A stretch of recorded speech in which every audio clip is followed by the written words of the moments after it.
Voilà, nickel. Bon, je vais prier.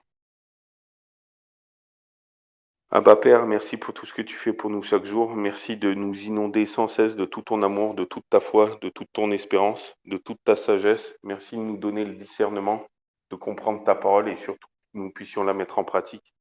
Merci de bénir abondamment mes bien-aimés chers frères et amis et sœurs, enfin tous ceux qui écouteront cette vidéo plus tard. Merci de nous bénir tous ainsi que toutes nos familles et amis. Mais merci de nous faire persévérer tous jusqu'au bout, jusqu'à la fin. Merci de faire de nous des Béréens qui recevions ta parole avec beaucoup d'empressement et qui l'examinons chaque jour pour voir si ce qu'on nous dit est exact. Merci de faire de nous aussi les saints d'Apocalypse 14-12 qui persévéreront en gardant tes commandements et la foi de Jésus. Merci de faire infiniment au-delà de tout ce que nous savons te demander et penser. Au nom de Jésus, Amen. Amen. Bon alors désolé, souvent ça débloque et puis on a je suis pas très bon en technologie et puis je fais sur un téléphone, donc désolé si ça coupe, après je le réinviterai, hein. Plusieurs fois il coupait. Donc je fais juste un petit récapitulatif, je vais parler sur un théologien ou pasteur qui avait écrit un petit livret, Le chrétien doit-il observer le sabbat? Bon, si vous voulez voir, on a fait la partie 1 où ça parlait de la doctrine chrétienne sur le sabbat, l'autorité et l'importance de la loi et du sabbat, quel est le rôle de la loi, la position chrétienne, et là on va voir la place du sabbat dans la loi. Et n'hésitez pas d'intervenir en posant des questions, hein, les amis. Mais en tous les cas, je vais vous lire ce que dit ce théologien ou pasteur, et et je vais répondre avec des versets bibliques.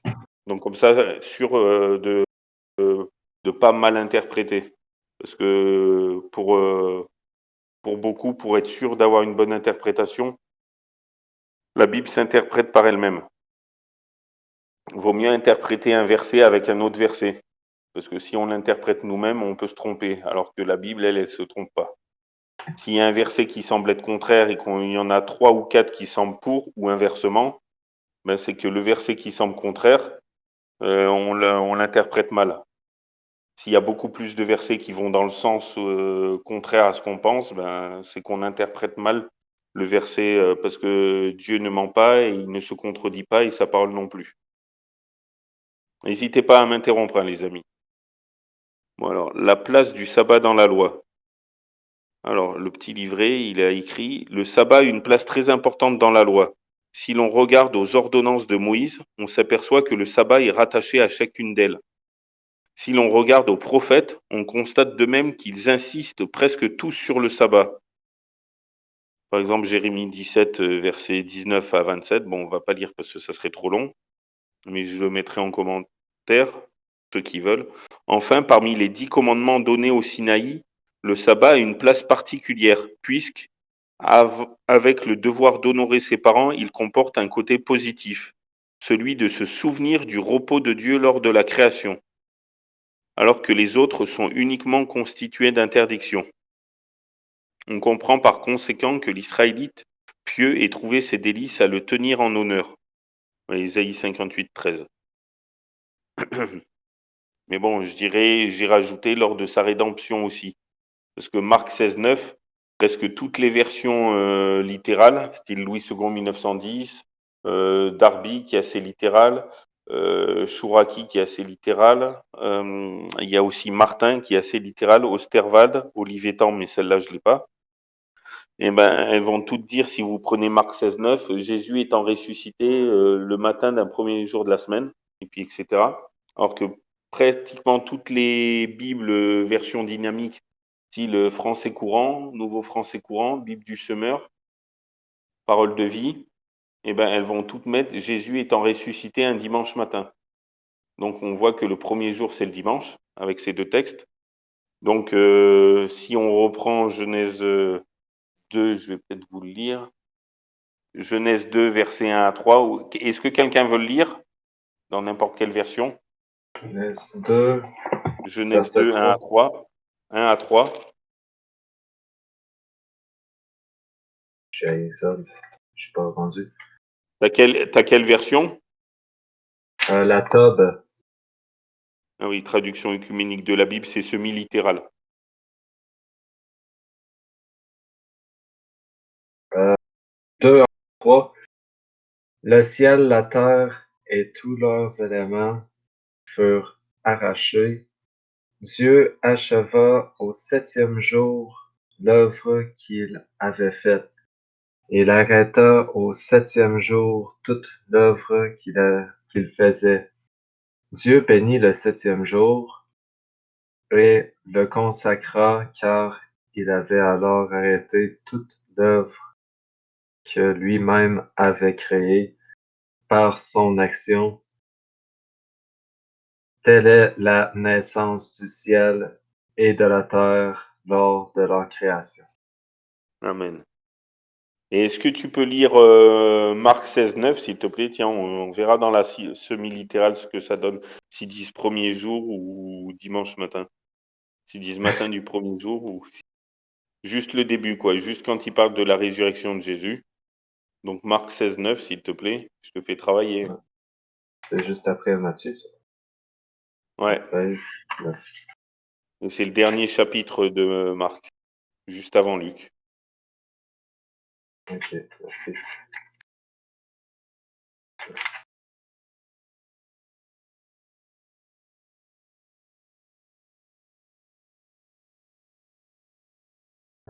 Marc 16, 9. Ouais. Je trouve ça plus facile de chercher dans la King James. Ouais, si tu l'as en français. Non, je l'ai pas en français. Tu l'as en anglais? Ouais, la King James en anglais. Ah ouais. Mais bon, je suis pas bilingue, je comprends pas, je connais pas l'anglais, malheureusement. Euh, Donc Marc 16, 9. ressuscité le matin. Ouais, c'est ressuscité le matin du premier jour de la semaine. Jésus appara d'abord à Marie de Magdala, Amen. dont il avait chassé 7 démons. Ouais, donc Je vous voyez, continue. il a ressuscité le matin du premier jour de la semaine. Et dans les Mhm. versions dynamiques, ils disent un dimanche matin. Donc vous voyez, d'après Genèse 2, 1, 3, ben, que Dieu s'est reposé le 7e jour et il l'a béni. Et tout ce que Dieu bénit, il est pour l'éternité. 1 Chronique 17, 27 et Romains 9, verset 5, la fin du verset. Ou Romains 9, verset 5, où il dit Dieu bénit éternellement. Amen. Et 1 Chronique 17, 27, veuille donc bénir, ô Éternel, la maison de ton serviteur, car tout ce que tu bénis, ô Dieu, est béni pour toujours, ou pour l'éternité, ou à jamais, suivant les versions. Donc on voit que Dieu bénit pour l'éternité. Et en plus, donc pour la création, il s'est reposé pour sa création, enfin dès sa création, mais il s'est reposé aussi pour la rédemption, parce que on voit que Jésus est ressuscité le premier jour. Donc, si il est ressuscité le premier jour, ça veut dire qu'il dormait dans sa tombe le 7e jour, le sabbat du 7e jour, le samedi. Donc, on voit que Jésus ne change pas, vu qu'il s'est reposé aussi lors de sa rédemption. Donc, pas que pour sa création. Et d'ailleurs, Hébreux 13, 8 nous dit Jésus-Christ est le même hier, aujourd'hui et éternellement. Comme quoi, il ne change pas. Après, n'hésitez pas à m'interrompre si vous avez des questions, hein. Et donc, le sabbat a une autre particularité qui le distingue totalement des autres commandements. Il se rattache seulement à l'autorité de Dieu. Pourquoi Mhm. fallait-il observer le sabbat? Parce que l'Éternel l'avait dit. Et pourtant, donc vous voyez, d'après ce que le gars y met, je ne sais pas pourquoi il dit qu'on ne devrait pas, mais bon, bref. C'était la seule raison, alors que pour les autres commandements, il y en avait une deuxième dans le fait qu'ils correspondaient au langage de la conscience. Ouais, enfin, ça, c'est ce qu'il dit. Pourtant, j'aimerais vous rappeler ce que notre ami a lu tout à l'heure. Il s'est reposé le 7e jour, notre Dieu, alors qu'il n'avait pas besoin de repos. Il est omnipotent, il est tout-puissant. Il n'avait pas besoin de se reposer. Et pourtant, il s'est reposé pour nous montrer l'exemple. Et il a béni, et tout ce que Dieu bénit, il est pour l'éternité. Et il l'a sanctifié, il l'a mis à part, il l'a consacré. Donc, il a fait quand même trois choses ce jour-là, hein. Alors que est-ce qu'il a béni, est-ce qu'il a sanctifié les 9 autres commandements? Bon, bref, c'est une parenthèse. La loi a Bon, deux oui. côtés, hein? Oui, mais D'après bon, moi, en effet, ouais. Par contre, si vous lisez bien dans Exode 20, versets 8 à 11, bon, ben, c'est le commandement c'est le quatrième commandement sur le sabbat. C'est le seul commandement où il y a le nom de notre Dieu, son titre et le domaine et au territoire qu'il possède. D'ailleurs, comme un sceau humain, par exemple Louis XVI, roi de France, Louis XVI, c'est son nom, roi, c'est son titre, et France, c'est son domaine, son territoire. Et si on prend Exode 20, versets 8 à 11, mais surtout le verset 10 et 11, mais le septième jour est le repos de l'Éternel, ton Dieu. Donc l'Éternel, ton Dieu, l'Éternel, son nom, ton Dieu, c'est son titre. Tu ne feras aucun ouvrage. Je passe directement au verset 11. Car l'Éternel a fait en 6 jours les cieux, la terre, la mer et tout ce qui est en eux. Donc les cieux, la terre, la mer et tout ce qui est en eux, c'est-à-dire la création tout entière, ben, c'est son domaine, son territoire. Et ben, c'est le seul commandement sur les 10, vous pouvez tous les lire. Hein. C'est Exode 20, 1 à 17. Vous allez voir que pour le premier commandement, je suis l'Éternel ton Dieu, donc il y a son nom et son titre, mais pas son domaine. Là, il dit pas qu'il a créé tout en 6 jours. Ensuite, le deuxième commandement, il dit juste l'Éternel ton Dieu aussi, au verset 5. Donc son nom et son titre. Pour le troisième commandement, il dit l'Éternel ton Dieu aussi. Le quatrième, pour le moment, c'est le seul où il y a l'Éternel ton Dieu et comme quoi il a tout créé en 6 jours, les cieux, la terre, la mer et tout ce qui est en eux. Le cinquième commandement, il y a l'Éternel ton Dieu aussi. Le sixième, il n'y a ni son nom ni son titre. Le septième, il n'y a ni son nom ni son titre. Le huitième, il n'y a ni son nom ni son titre. Le neuvième non plus. Et le dixième non plus. Donc il n'y a que sur les 5 premiers commandements où il y a l'Éternel ton Dieu, mais il n'y a que sur le quatrième commandement où il y a comme quoi il est le créateur du ciel, des cieux, de la terre et de tout ce qui est contenu. Donc comme quoi donc c'est vraiment un rappel pour nous rappeler qu'il est le créateur et que nous ne venons pas d'un hasard, d'une évolution. Encore là, j'ai envie de dire quelque chose. Oui, oui, oui, Euh, vas-y. il dit ça comme étant le sceau de Dieu qu'on s'imprègne en respectant le sabbat, on s'imprègne de la marque, Oui, si je peux l'appeler comme ça, la marque du Dieu vivant. oui, oui, ben oui, tout à fait. Et ça me fait penser, je sais pas ce que c'est écrit dans ta version. Je sais que dans Louis II 1910, c'est clair, mais elle est littérale. Ouais, il y a 3 types de versions bibliques. Tu as les littérales qui sont assez proches des manuscrits originaux. Tu as les semi-littérales qui sont légèrement plus simplifiées. Et tu as les dynamiques qui sont presque trop simplifiées. C'est pour ceux que le français, c'est pas leur langue maternelle ou ceux qui n'ont pas l'habitude de la Bible. Mais bon, c'est pas mal quand même. Moi, comme je suis passionné, j'ai acheté j'ai acheté les 3 versions. J'ai même acheté la paraphrase, mais là, c'est pour presque des jeunes enfants, quoi. C'est presque trop Ah, simplifié. Il y a qu'une seule version. Il n'y a pas toute la Bible tout entière. Il y a que des portions de Bible. ouais. Euh, Juste Par pour exemple, comprendre il y en a pas la gros, mais Torah, pas. quoi. Il n'y a Ouais, pas le Pentateuque. Il n'y a pas un roi ni 2 rois, ni un chronique ou 2 chroniques, quoi. Il y a les psaumes, les proverbes, il y a les 12 petits prophètes, tu as Isaïe, Jérémie, mais c'est tout. Et par contre, tu as tout le Nouveau Testament, mais t'as pas le reste du Premier Testament. Salut, bienvenue, un, deux, quatre, bienvenue Prince. et Alors, oui, mais du coup, je me rappelle plus ce que je voulais dire. Ah oui, 2 Timothée 2,19.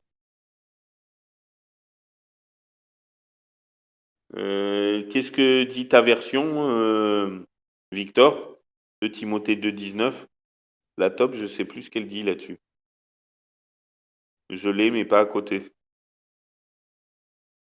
La Louis II, elle est super claire, mais la top, elle est. Je sais pas si. noté. 2 Timothée 2,19. Timothée, c'est un petit livre. C'est vers la fin, c'est un peu avant Hébreu. Et c'est après 1 et 2 Thessaloniciens et 1 Timothée, bien sûr. C'est la première fois que je cherche dans ma Bible top, De quoi? De Timothée? que je cherche dans ma Bible top. Hein? 1 Timothée. Alors c'est 2 Timothée, c'est tout de suite après 1 Timothée. Donc Ok. 2 Timothée 2, 19. Timothée 2, 19. C'est pas pour vous, là. On prend l'habitude de chercher dans une Bible puis on change de Bible. On est toutes mêlées. Oui, si. Moi, avant, je lisais que dans la seconde 1910. Et maintenant, je lis dans l'Osterwald parce que je me suis aperçu qu'elle était plus proche des textes originaux. Elle était encore plus littérale que la seconde 1910. Et la seconde 1910, elle est littérale, mais ça serait la moins littérale des littérales. Tandis que l'Osterwald, ça serait la plus littérale avec Olivetan. Hum. Enfin, Néanmoins, le la salut. Martin. Oui, vas-y. Ouais, 2 Timothée 2, 19. Néanmoins, le solide fondement posé par Dieu demeure, et là pour sceau cette parole. Le Seigneur connaît les saints, et encore, il s'éloigne de l'iniquité quiconque invoque le nom du Seigneur. Amen. Ouais, en gros, attends, c'est vrai que c'est moins clair dans ta version. Dans la mienne, attends. J'ai cherché Louis II parce que pour une fois, dans l'Osterwald, elle est presque trop compliquée, on comprend pas non plus. Mais dans Louis II 1910, attends, je vais le mettre dans études bibliques. Alors, 2 Timothée, comme ça, avec le bot, il va l'afficher. 2 Timothée 2, 19, check. Surtout le C'est vrai début qu'il du manque. verset. Donc néanmoins, le solide fondement de Dieu reste debout avec ses paroles qui lui servent de sceau. Donc nous voyons bien que ces paroles, donc il parle des 10 paroles, le décalogue, les 10 commandements qui lui servent de sceau. Donc les 10 commandements de Dieu, c'est son sceau. On Ouais. voit bien d'après ce verset. Je croyais que uniquement de suivre le sabbat était le sceau et Oui, le sabbat, les mais commandements bon, étaient les commandements. oui. Attends, alors, et 1 Chronique 7, 1 Corinthiens, pardon, 7, 19, là, Paul, c'est tout juste s'il s'est pas fait lapider par les Juifs à l'époque, vu qu'il dit dans 1 Corinthiens 7, 19, la circoncision n'est rien et l'incirconcision n'est rien, mais l'observation des commandements de Dieu est tout. Donc, à l'époque, c'est comme si on disait maintenant à un chrétien, la foi n'est rien, la grâce n'est rien, mais l'observation des commandements de Dieu est tout. À l'époque, les deux choses qui étaient essentielles pour les Juifs, comme quoi leur appartenance à la nation juive, aux enfants de Dieu, eh ben, c'était justement la circoncision et le sabbat. Je ne sais pas lequel des deux était le plus important, mais en tous les cas, c'était les deux. S'ils n'étaient pas circoncis, tu faisais pas partie du peuple, tu n'étais pas sauvé, tu n'étais pas à part, tu n'étais pas sanctifié. Et si tu observais pas le sabbat, pareil. Alors que là, l'apôtre Paul qui dit la circoncision n'est rien, la circoncision n'est rien, mais l'observation des commandements de Dieu et tout, là, ça a dû les faire bondir sur Je- place. Bon, je ferme la parenthèse. N'hésitez pas si vous avez des questions. Donc, d'après le livre, la loi a deux côtés. Un côté moral qui correspond à la conscience naturelle de tout homme. Ainsi, un païen guidé par sa seule conscience pourrait suivre la plupart des commandements de la loi. Romains 2, 14 à 15. Euh, donc, qu'est-ce qu'il dit dans Romains 2, 14 à 15? De 14 à 15, où il dit, quand les païens qui n'ont point la loi font naturellement ce que prescrit la loi, ils sont eux qui n'ont point la loi, une loi pour eux-mêmes. Ils montrent que l'œuvre de la loi est écrite dans leur cœur, leur conscience en rendant témoignage et leurs pensées s'accusant ou se défendant tour à tour. Amen. Et là, il met un côté relationnel, donc la loi a deux côtés, un côté relationnel qui ne concerne que le peuple d'Israël. Oui, qui ne concerne que le peuple d'Israël. Je vais vous mettre un verset, vous me direz si ça concerne que le peuple d'Israël. Ésaïe 56, versets 6 à 7. Donc vous me direz avec ce verset si ça concerne que le peuple d'Israël. Donc écoutez bien, Ésaïe 56, 6 à 7. Et les étrangers qui s'attacheront à l'Éternel pour le servir, pour aimer le nom de l'Éternel, pour être ses serviteurs, tous ceux qui garderont le sabbat pour ne point le profaner, les étrangers, j'ai pas vu juifs, et qui persévéreront dans mon alliance, je les amènerai sur ma montagne sainte et je les réjouirai dans ma maison de prière. Leurs holocaustes et leurs sacrifices seront agréés sur mon autel, car ma maison sera appelée une maison de prière pour tous les peuples. Avec ce verset-là, on voit que c'est pas que pour les Juifs. Hein. Et puis dans Marc 2, 27, que je vais le mettre aussi, Marc 2, 27, où il est dit, puis il leur dit, le sabbat a été fait pour l'homme et non l'homme pour le sabbat. Il n'a pas dit le sabbat a été fait pour le juif, mais il dit pour l'homme. Et puis d'ailleurs, la création, Adam et Ève, ils n'étaient pas juifs.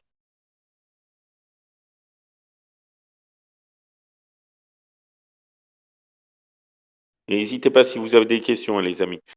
Donc déjà là, qui ne concerne que le peuple d'Israël, là, le théologien, le pasteur, il se trompe, hein, parce qu'il y a plein de versets comme ça aussi. Ah oui, et puis je vais vous mettre un autre aussi verset, comme quoi il y en a qui disent c'était juste pour la première alliance, juste pour le temps de la première alliance. Déjà, on a vu que la bénédiction de Dieu est éternelle. Ah oui, je vais vous le mettre quand même, les deux textes, comme quoi la bénédiction de Dieu est éternelle, parce qu'au moins que vous vérifiez. Donc 1 Chronique 17, verset 27. Et Romains 9, 5, mais c'est surtout la fin du verset Romains. Romains. Bon, je sais pas pourquoi il a écrit en majuscule, c'est pas grave. Donc 1 Chronique 17, 27 et Romains 9, 5, quand il veut le bot. Donc veuille donc bénir la maison de ton serviteur afin qu'elle subsiste à toujours devant toi, car ce que tu bénis, ô Éternel, est béni pour l'éternité. Donc on voit que la bénédiction de Dieu est éternelle. Et maintenant, un texte dans le Deuxième Testament et les promesses et les patriarches et de qui est issu selon la chair, le Christ qui est au-dessus de Dieu béni éternellement. Amen. Donc je fais exprès de prendre un texte et dans le premier et dans le Deuxième Testament pour voir que la bénédiction est toujours éternelle. Donc, ah oui, je voulais vous mettre un texte comme quoi, donc il y en a qui disent ah mais c'était avant que Jésus revienne. Eh ben, on va voir avec ce texte-là, comme quoi le sabbat est éternel. Ésaïe 66, versets 22 à 23, toujours Louis II 1910. Car comme les nouveaux cieux et la nouvelle terre que je vais créer subsisteront devant moi, dit l'Éternel, ainsi subsisteront votre postérité et votre nom.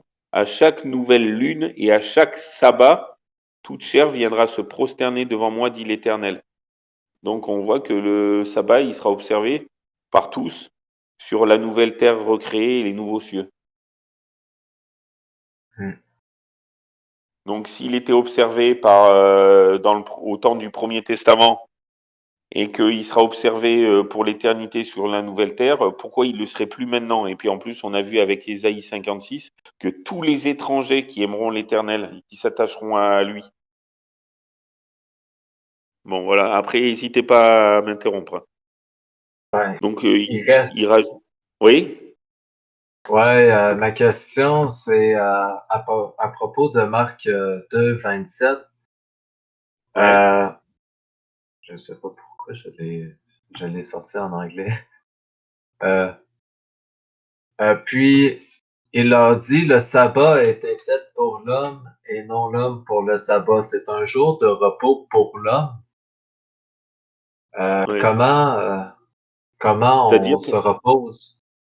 ouais, quand il Qu'est-ce écrit qu'il ça, faut en faire? fait, justement, je vais y venir, merci de poser la question. Justement, quand Jésus il écrit ça, il dit ça justement pour pas que, comment dire, parce que les pharisiens et les scribes avaient tendance à rajouter, à imposer des règles, et que même eux, ils n'arrivaient pas à. Vous imaginez, j'ai vu des trucs des juifs orthodoxes ou ultra-orthodoxes, mais Ils doivent pas se regarder le miroir le sabbat. Puis je dis non, mais ils ont fait trop de règles. Ils doivent pas se regarder le miroir le sabbat parce que s'ils ont un poil qui dépasse ou un cheveu blanc, ils vont avoir tendance à vouloir l'arracher et c'est bon, ils ont travaillé. Vous imaginez jusqu'où ça va? S'ils ont des poules, une poule qui pond le sabbat, une poule qui est pas pondeuse, qui pond le sabbat, et ben ils vont la tuer parce qu'elle a pondu le sabbat parce qu'il fallait qu'elle se repose. Non, mais c'est trop. C'est justement pour ça que Jésus, il dit, oh, c'est comme s'il disait, eh oh les gars, j'ai fait l'homme pour le sabbat, mais c'est-à-dire, il veut pas que ce soit, en fait, comme nos frères et sœurs chrétiens observent le dimanche croyant que c'est le bon jour. Eh ben, c'est pareil, il faut observer le sabbat, mais ça doit être une observance pas comme les Juifs font, parce qu'il y a trop de règles. Trop de règles tuent le. C'est pour ça que le sabbat, il a pas, comment dire, il n'est pas apprécié par les chrétiens parce qu'ils vont dire ah, mais il y a 100 000 règles, non, on n'en veut pas du sabbat, on préfère le dimanche. Mais non, en fait, Dieu, il demande juste que, comme ce que tous les autres chrétiens font le dimanche, qu'ils fassent le sabbat à la place du dimanche. Juste se réunir, chanter, prier, aller en famille l'après-midi, se promener dans la nature, aller voir des frères ou des sœurs ou des amis à l'hôpital, parler, enfin, tout ce qu'on Mm. fait, essayer de pas travailler si c'est possible, mais bon, après, si on est dans le médical, on est un peu obligé.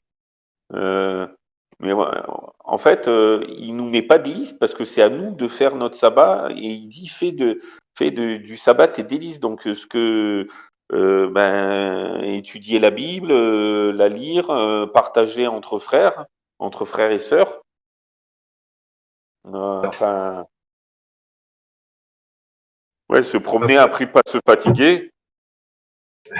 Oui, ouais, se promener, mais sans se perdre aussi. faut pas courir le marathon par exemple. Mais Ouais.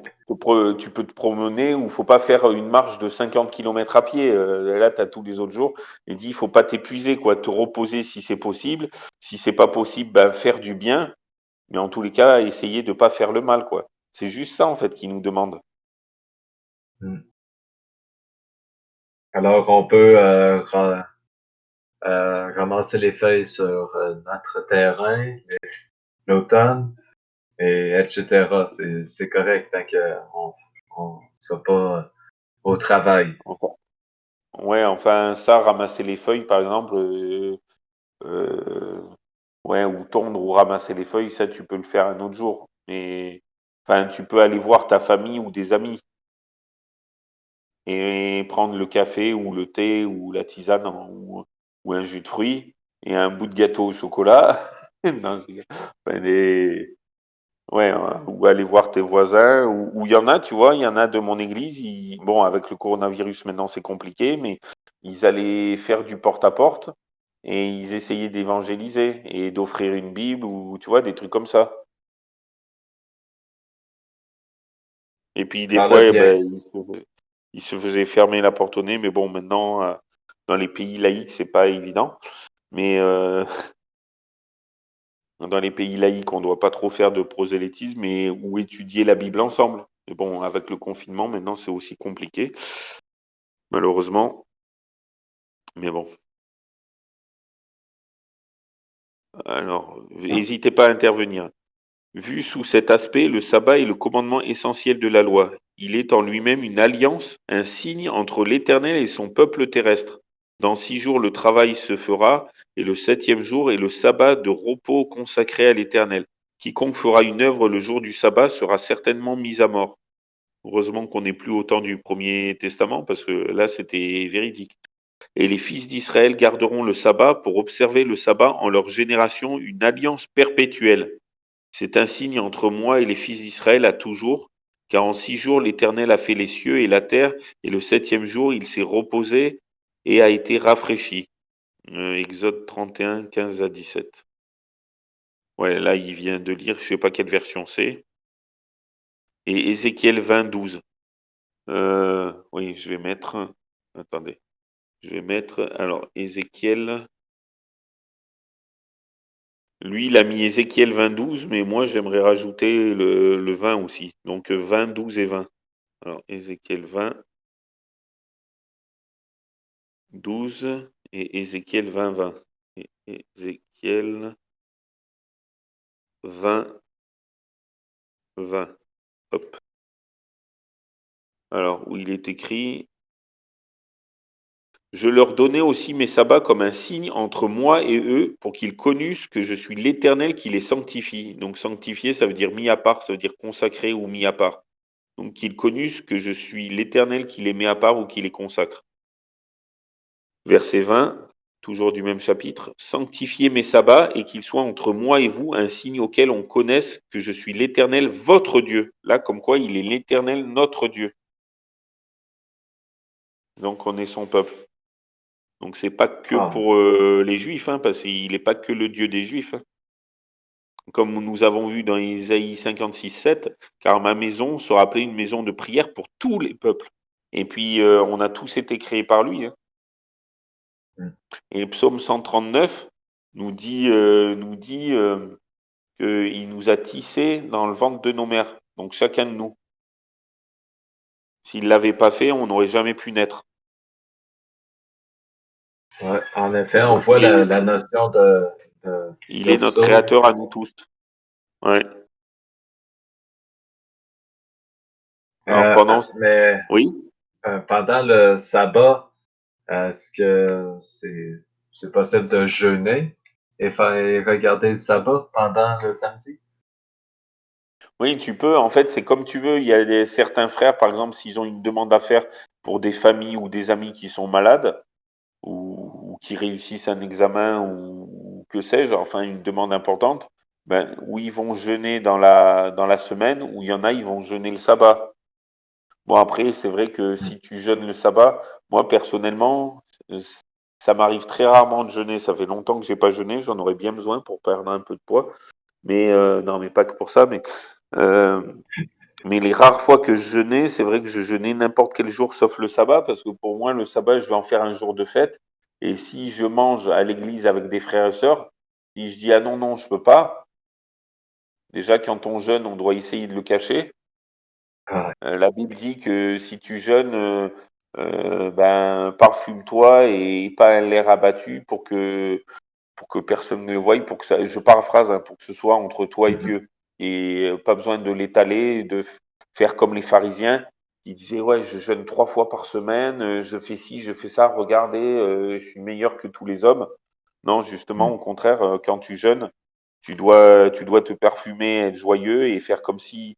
Donc, si tu vas à l'église et qu'après on te dit ah tu viens manger, puis tu dis non non, après tu es obligé de dire ouais, ben, je jeûne aujourd'hui, tout le monde va savoir que tu jeûnes.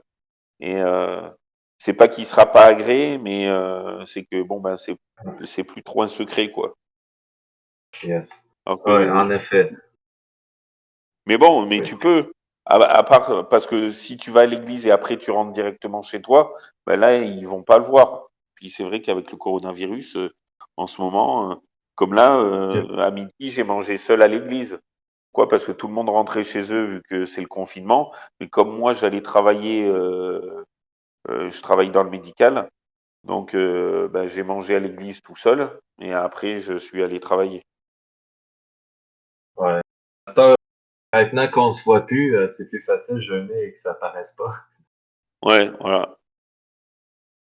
Donc, il est dit, ce signe correspond au désir de Dieu d'associer son peuple terrestre à son repos dans la création. Donc, vous voyez, pourtant, il a de belles paroles, ce pasteur ou théologien, là, par moment. Mais il se contredit. Enfin, bon, bref.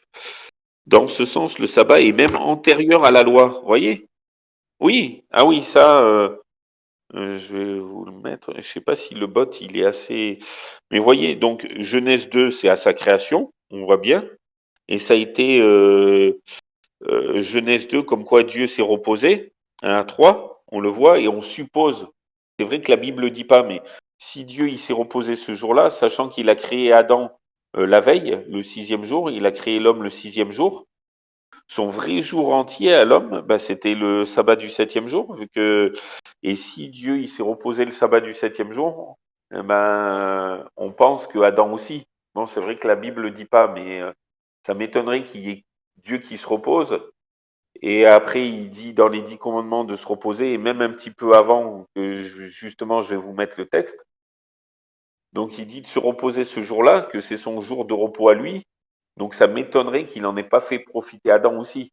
C'est vrai que la Bible ne le dit pas, mais bon, après, ça coule de source. Je ne sais pas ce que vous en pensez, les amis, mais Ouais. ça m'étonnerait C'est sûr que qu'il ait dit à Adam, travaille et moi je me repose. Alors qu'il n'a pas besoin de ouais, repos, Dieu.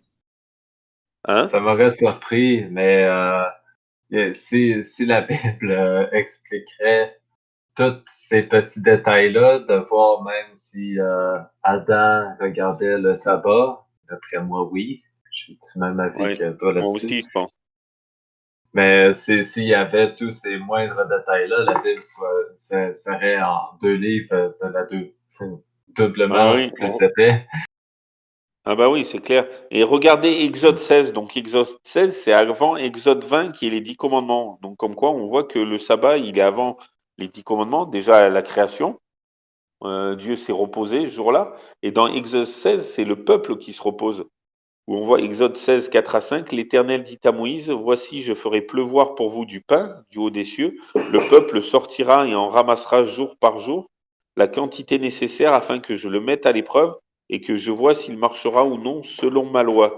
Le sixième jour, lorsqu'ils prépareront ce qu'ils auront apporté, il s'en trouvera le double de ce qu'ils ramasseront jour par jour. Pourquoi? Parce que le sabbat, il n'y en aura pas, mais on va le voir avec le verset 22 à 30. Le sixième jour, toujours du même chapitre, Exode 16, 22 à 30, le sixième jour, ils ramassèrent une quantité double de nourriture, 2 homères pour chacun, c'est-à-dire c'était 1 homère normalement par personne, par jour, sauf le sixième jour, où c'est doublé.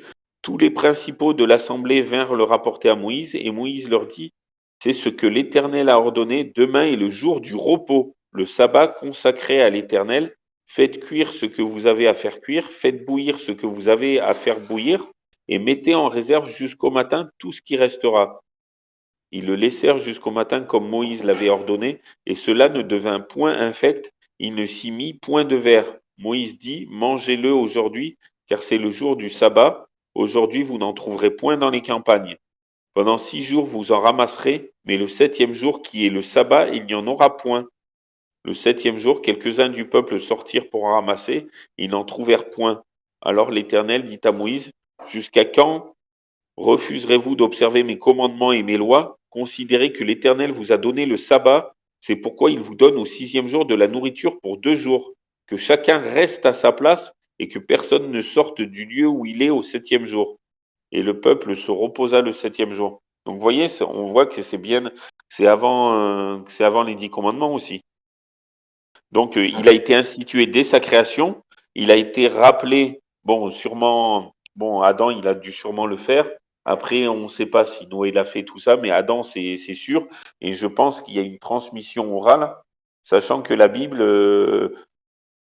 Genèse, Exode, Lévitique, Nombre, Deutéronome, les 5 premiers livres, ça a été écrit par Moïse vers 1400 ans avant Jésus-Christ.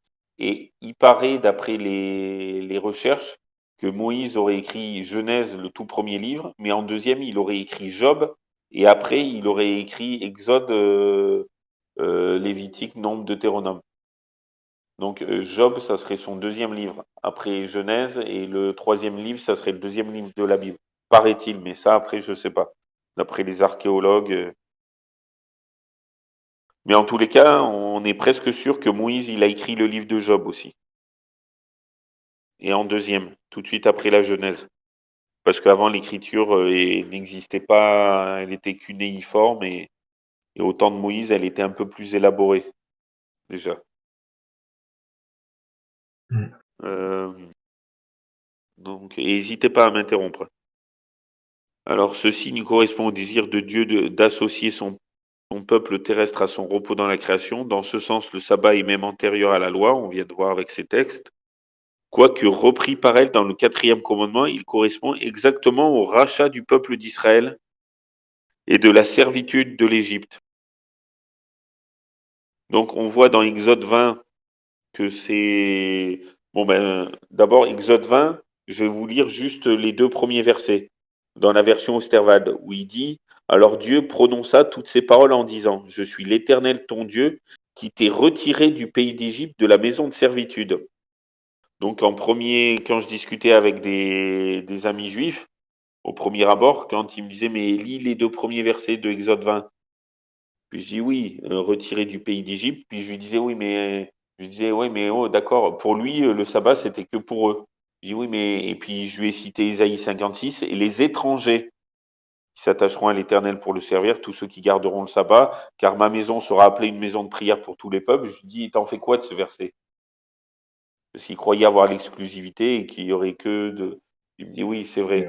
Et puis je dis, euh, et Genèse 2, Adam et Ève, est-ce qu'ils étaient juifs? Il me dit oui, c'est vrai. Il dit bon, ben, tu vois. Il dit oui, ben, vous pouvez l'observer. Il dit ben, encore heureux. encore Et en heureux, plus, il ouais, fait partie. j'espère.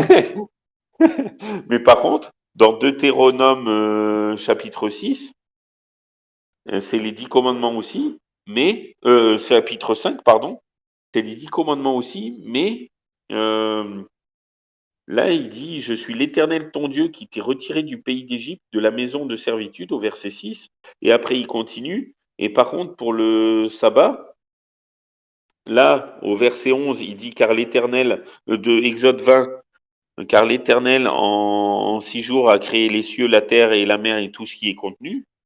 Donc, il parle de la création au verset 11 de Exode 20, même si le début, le prologue, l'introduction, il parlait comme quoi il a retiré d'Égypte, donc comme quoi ça serait pas pour nous les chrétiens. Pourtant, on observe les 9 autres commandements.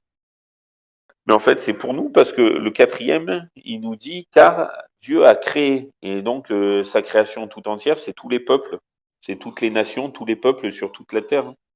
Vu qu'il nous a tous créés. Il a créé nos premiers parents Adam et Ève, et en plus, il nous a tous tissés dans le ventre de nos mères. Mais par contre, dans Deutéronome 5, eh ben, pour le quatrième commandement, il est dit, et souviens-toi que tu as été esclave au pays d'Égypte. Donc c'est pour ça que les chrétiens, on se base sur les 10 commandements d'Exode 20, mais pas de Deutéronome 5, parce qu'il dit, souviens-toi que tu as été esclave au pays d'Égypte et que l'Éternel ton Dieu t'en a retiré à main forte et à bras étendus. C'est pourquoi l'Éternel ton Dieu t'a commandé d'observer le jour du repos. Ouais. Mais Ainsi, j'aimerais vous dire une chose. Donc, vous voyez qu'il a sorti, il a racheté son peuple. Bon, ben, il a sorti de la servitude d'Égypte, le peuple d'Israël, mais tous les peuples, donc nous y compris, est-ce qu'il nous a pas racheté du péché de la mort? Donc, il a sorti de la servitude de l'Égypte les Juifs, mais nous tous, avec Juifs y compris, Grecs, musulmans, chrétiens, eh ben, il nous a sortis de la servitude du péché et de la mort. C'est valable aussi pour nous, parce que la servitude de l'Égypte, c'était la rédemption, mais pour les Juifs. Mais comme il veut que tous les hommes soient sauvés, 1 Timothée 2, versets 3 et 4, cela est bon et agréable devant Dieu notre Sauveur, qui veut que tous les hommes soient sauvés et parviennent à la connaissance de la vérité. Donc là, il a racheté son peuple en le sortant d'Égypte, mais nous, comme il a sorti les Hébreux d'Égypte, nous, il nous sort du péché de la mort en Jésus. Donc Jésus, il est l'alliance pour tous les peuples. Le Premier Testament, c'est vrai que c'était surtout pour les Juifs, mais on a vu avec les quelques textes que je vous ai mis que c'était même pour les étrangers et que sur la nouvelle terre, les nouveaux cieux recréés, ça sera observé par tous aussi. Mais là, en Jésus, il sauve tout le monde. Là, c'est pas valable que pour les Juifs, mais pour tous ceux qui croient en lui. hmm, D'où l'importance, quand il dit dans 1 Jean 5, verset 10, celui qui a le Fils a le Père, celui qui n'a pas le Fils n'a pas le Père. Donc ceux qui n'ont que le Père, eh ben, c'est pas suffisant. Parce que Jean 17, 3, or la vie éternelle, c'est qu'ils te connaissent, toi, le seul vrai Dieu, et celui que tu as envoyé, Jésus-Christ. Et dans 1 Jean 5, 10, ben, c'est pour ça qu'il faut qu'on prie pour nos frères et sœurs et amis musulmans et nos frères et sœurs et amis juifs, pour qu'ils aient le Fils aussi, pour qu'ils soient sauvés. Parce que tant qu'ils n'ont pas le Fils, regardez dans Jean 14, verset 6, Jésus qui dit, il est le chemin, la vérité et la vie, nul ne vient au Père que par lui. C'est lui qui nous réconcilie avec le Père. Bon, désolé, alors, le septième j'ai. jour est pour le Dieu qui nous a créés et non pour les Juifs. Oui, voilà. vu qu'en plus, dans Marc, dans le Deuxième Testament, que les Juifs rejettent, à part les Juifs messianiques, eh ben, il dit le sabbat n'a pas été fait pour l'homme, oui, car le sabbat n'a pas été fait pour l'homme, mais l'homme pour le sabbat. Non, l'inverse, pardon. Je me mélange les pinceaux. Mhm. Euh, Ouais, où il est dit, oui, le sabbat a été fait pour l'homme et non l'homme pour le sabbat. ouais, Donc, il dit pas du juif. Donc, c'est bien que c'est important aussi. Et puis, il dit, car le Fils de l'homme est maître du sabbat. Bon, bref, après, on continue si vous voulez, mais n'hésitez pas à m'interrompre. Euh, Oui? Ah, je Bonjour. croyais que quelqu'un voulait intervenir. Ah, salut Alex. On est en train d'enregistrer, on fait sur le sabbat, mais de toute façon, après, je t'enverrai ou ça sera sur YouTube. Et demain, on fait une étude biblique sur la sexualité. Et tu pourrais quand? Demain, tu vas à l'église le matin ou l'après-midi? Demain, je fais du bénévolat à mon église de 10 heures jusqu'à 14 heures. Ok, donc ça serait plutôt en fin d'après-midi ou le soir. Ok, vu qu'il y a 6 Ouais, heures d'écart. ça serait le Donc, soir chez on vous. t'invitera, mais ça sera ouais, pour chez nous, vu que c'est 6 heures de plus. Donc, ok, tant mieux. Merci de me dire. Donc, demain, soyez présents. Les amis, on fait sur la sexualité. Et vu que tu voulais être présent, mais on va l'enregistrer de toute façon. Comme là, il y a le Craig qui enregistre. Alors, OK. et n'hésitez pas à m'interrompre et à poser des questions, hein. Donc, comme on voit qu'il a racheté le peuple d'Israël de la servitude de l'Égypte, mais il a racheté tous les peuples, parce que tous ont péché, de la servitude du péché et de la mort en Jésus. Donc, mais ça, c'est moi qui rajoute, hein, c'est pas lui, et c'est pas le théologien ou pasteur qui a dit, mais c'est moi qui rajoute. Enfin, moi qui rajoute avec les textes.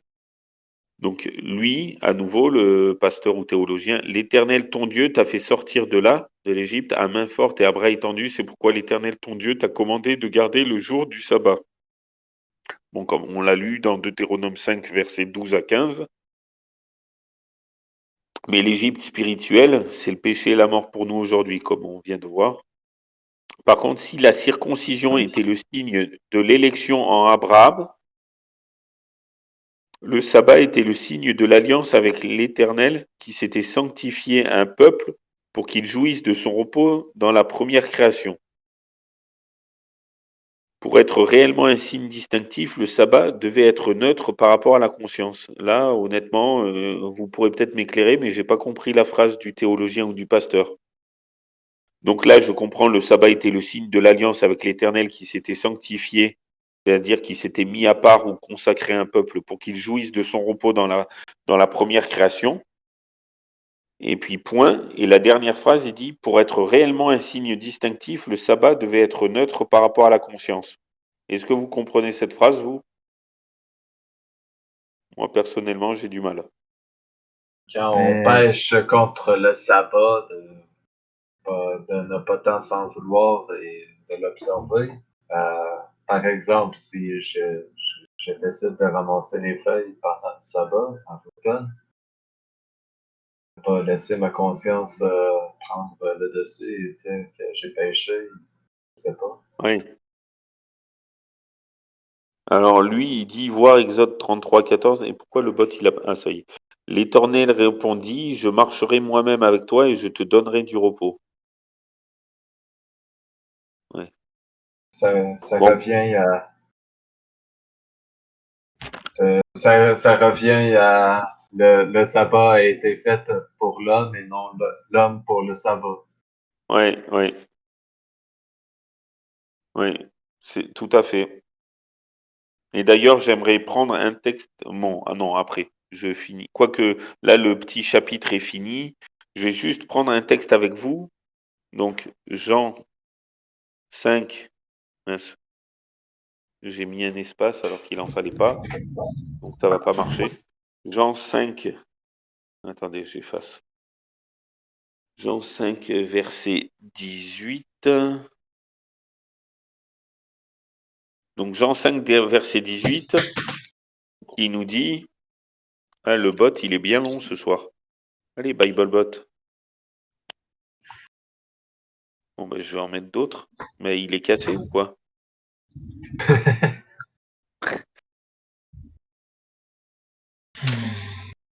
Ben, le BibleBot, il est cassé. Bon, je vais vous lire Jean 5, verset 18, mais la version Osterwald. Donc, à cause de cela, les Juifs cherchaient encore plus à le faire mourir, non seulement parce qu'il violait le sabbat, mais encore parce qu'il appelait Dieu son propre Père, se faisant lui-même égal à Dieu. Ah, ça y est, le bot, il s'est réveillé. Donc, à cause de cela, les Juifs cherchaient encore plus à le faire mourir, non seulement parce qu'il violait le sabbat, il parle de Jésus, mais parce qu'il appelait Dieu son propre Père, se faisant lui-même égal à Dieu. Donc, la première fois que j'ai lu ce texte, je dis, hein, Jésus qui viole le sabbat, alors que bah, vous êtes d'accord avec moi, il va pas violer un des 10 commandements, on a dit qu'il a jamais commis de péché, mais c'était pour les Juifs qui violaient le sabbat, parce que il faisait des guérisons le jour du sabbat. Et pour un juif, surtout les orthodoxes, il fallait rien faire le sabbat. Et pourtant, il cherchait à le faire mourir parce que il disait, ah, il transgresse le sabbat, il viole le sabbat, il faut le tuer. Alors que penser du mal ou vouloir tuer quelqu'un, c'est pire. Pour Dieu, Surtout il pas. vaut mieux rien faire que faire le mal, il vaut mieux rien faire que faire ses occupations habituelles, mais il vaut mieux faire le bien que rien faire, et il vaut mieux faire le bien que faire le mal, mais il vaut mieux rien faire que faire le mal. Alors que non seulement les Juifs, ils péchaient 2 fois pour moi, c'est les pharisiens. Non seulement ils critiquaient Jésus, donc ils faisaient du mal un jour de sabbat, et en plus ils voulaient le faire mourir un jour du sabbat. Et là, ça les dérangeait pas. Mais bon, et on va voir comme quoi ils violaient pas le sabbat, mais pour eux, ils violaient. Donc là, on a vu Jean 5, verset 18, et je vais vous mettre Jacques et non pas Jean, Jacques 4, verset 17, et Matthieu 12, 12. Matthieu. Bon, ici le bot, j'aurais plus vite fait de le chercher. Hop. Donc Jacques 4, 7, en réponse à Jean 5, 18. Allez, le bot. Jacques 4, 17 et Matthieu 12, 12.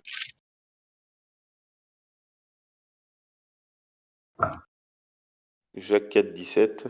Bon, est-ce que quelqu'un veut lire Jacques 4, 17, s'il vous plaît, en premier? Celui qui Jacques, fait, c'est après Hébreu.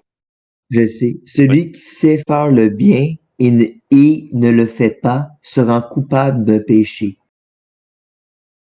Amen. Donc nous voyons que, d'après Jacques 4, 17, celui donc qui sait faire ce qui est bien et qui ne le fait pas commet un péché. Donc un péché, pour Dieu, c'est pas que transgresser sa loi, mais c'est aussi ne pas faire le bien qu'on sait faire. Donc vous voyez, quand Jésus, il a guéri toutes les guérisons qu'il a fait le sabbat, il a pas mal agi, vu qu'il a fait le bien. Donc il n'a pas commis de péché. C'est s'il avait rien fait qu'il avait commis le péché. Merci Victor, il a rajouté aussi. Et Matthieu 12, 12, il nous dit, Jésus, combien un homme ne vaut-il pas plus qu'une brebis? Il est donc permis de faire du bien les jours de sabbat. Parce qu'il disait juste avant le verset d'avant, si un a une brebis et qu'elle tombe dans une fosse le jour de sabbat, je paraphrase, hein, mais vous allez l'en tirer. Et c'est là qu'il dit, combien un homme ne vaut-il pas plus qu'une brebis? Si vous tirez une brebis de la fosse, pourquoi vous sauveriez pas un homme? Il avait le pouvoir de guérir. Donc, en fait, il transgressait pas le sabbat, bien au contraire. C'est pour ça qu'on dit, c'est pas l'homme qui a été fait pour le sabbat, mais le sabbat qui a été fait pour l'homme. C'est-à-dire, on doit faire le bien les jours de sabbat, ou ne rien faire, mais pas le mal en tous les cas. Et on doit essayer de se reposer et d'être en communion avec Dieu et avec ses frères et sœurs.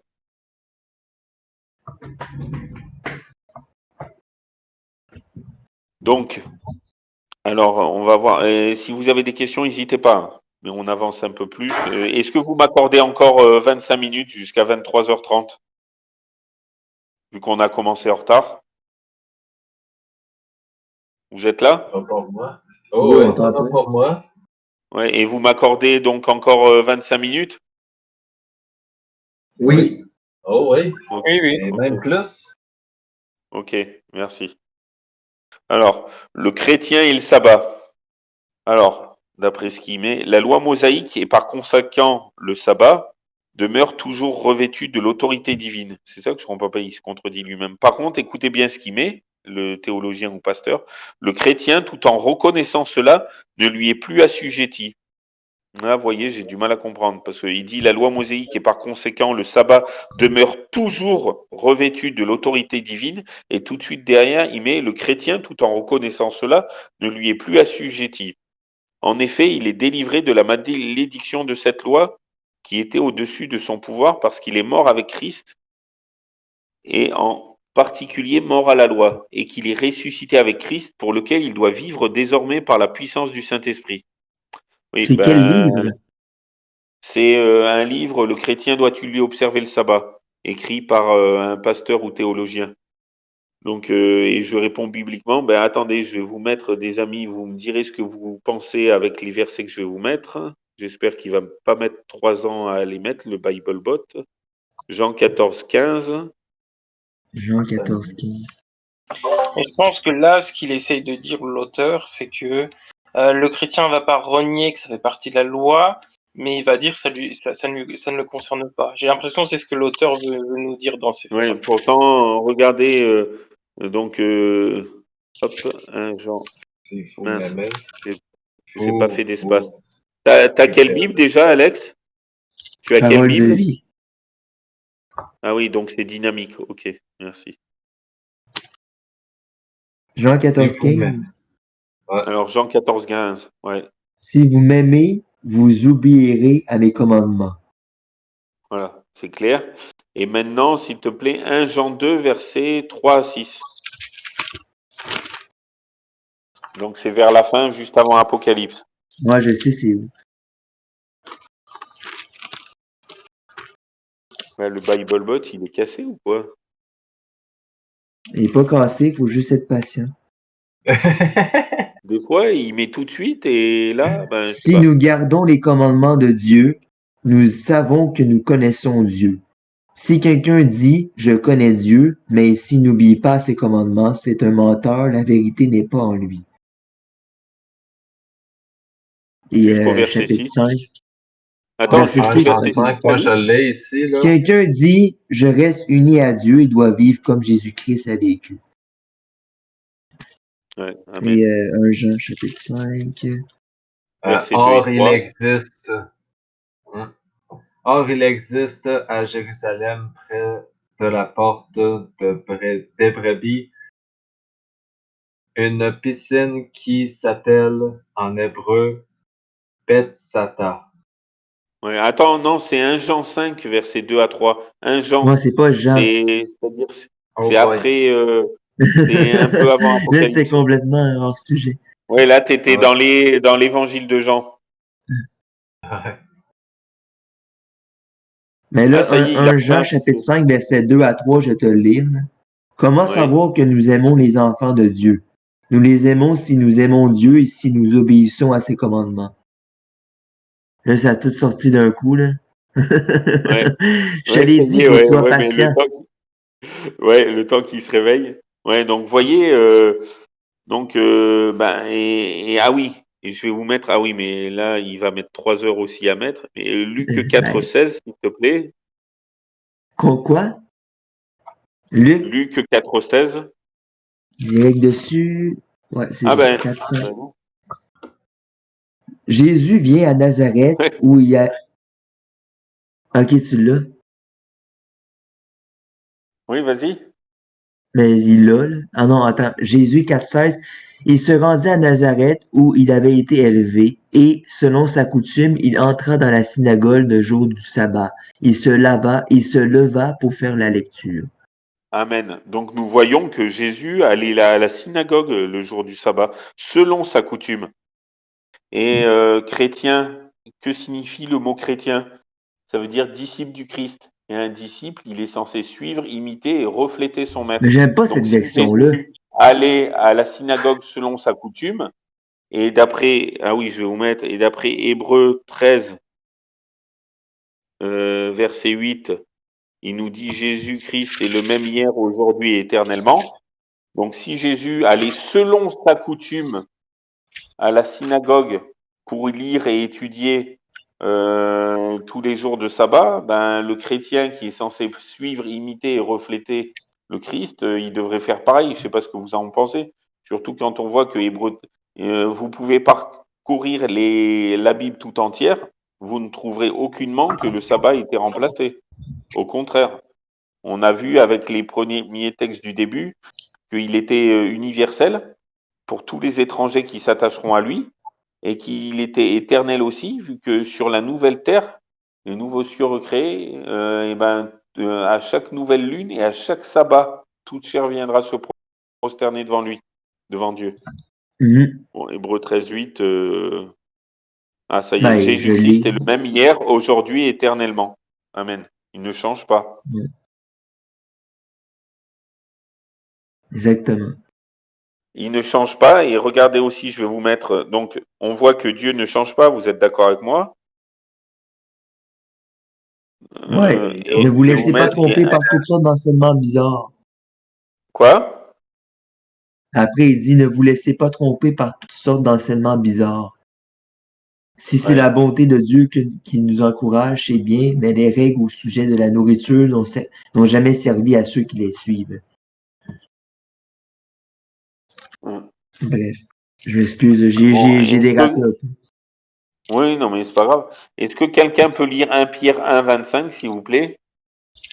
Oui, Le temps que Bible mais la Bot parole du Seigneur dure toujours. Cette parole, Voilà. c'est la bonne nouvelle qu'on vous a annoncée. Amen. Et maintenant, Ça vient de... donc, on voit que Jésus est le même hier, aujourd'hui, éternellement, donc il ne change pas. Et dans 1 Pierre 1,25, on voit que donc la parole du Seigneur demeure éternellement. Donc sa parole aussi est éternelle, donc elle ne change pas non plus. Et Luc 16:17, si tu peux lire aussi, s'il te plaît. Moi, je l'ai. Luc 16, 17, ça dit, Le ciel. pourtant le ciel et la terre... Tu veux lire, Oh, ouais, je Victor? pense que c'est à mon tour. Le ciel et la terre ne passeront plus facilement que ne tombera la loi, euh, ni aucune virgule, Ouais, tu vois, il n'y a ni une aucune seule virgule. virgule. Ouais. Amen. Donc la version Louis II qui dit il est plus facile que le ciel et la terre passent qu'il ne l'est qu'un seul trait de lettre de la loi vienne à tomber. Donc on voit que sa loi non plus, elle ne change pas. Et est-ce que Ouais. quelqu'un peut lire Matthieu 5, versets 17 à 19? Vas-y, mon beau Victor. Je ne sais pas encore.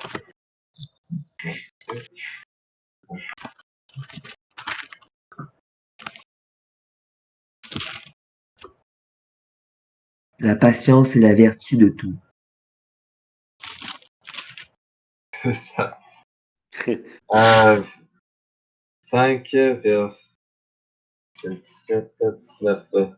N'allez pas croire que je sois venu abolir la loi ou les prophètes.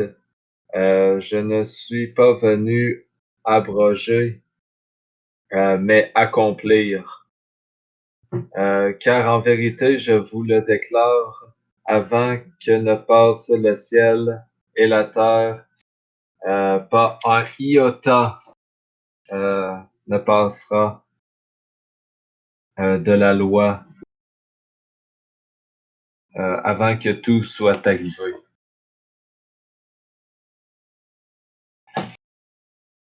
Puis verset 19. Oui, le verset Euh, 19 aussi, s'il te plaît. Dès lors, celui qui transgressera un seul de ses plus petits commandements et enseignera aux hommes à faire de même, sera déclaré le plus petit dans le royaume des cieux. Au contraire, celui qui mettra en pratique et enseignera, celui-là sera déclaré grand dans le royaume des cieux. Amen. Donc on voit Éphésiens qu'il chapitre ne faut 2. pas changer un seul commandement. Vous voyez avec moi que quand il dit il sera considéré le plus petit, il y en a qui disent ah ben tant qu'on y est, c'est pas grave si on est petit. Sauf que en clair, c'est une parabole pour dire que celui qui est déclaré le plus petit, ça veut dire qu'il est trop petit pour y rentrer, ça veut dire qu'il y sera pas en gros.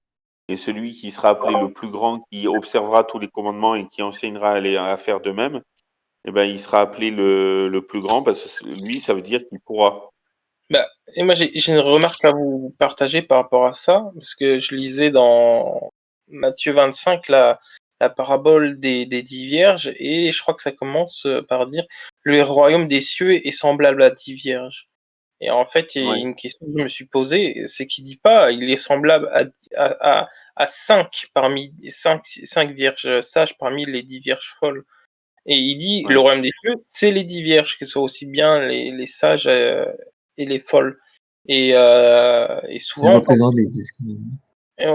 souvent on pense que le royaume des cieux, c'est le paradis, il y a que les bons, mais c'est vrai que en ayant cette lecture, ça fait un peu réfléchir. J'ai pas vraiment trouvé d'explication, on va dire, à ça, mais ça fait réfléchir. Et là, ce que vous m'avez dit, ça va dans le sens là. Enfin, ça me fait aussi penser à ça. Ouais.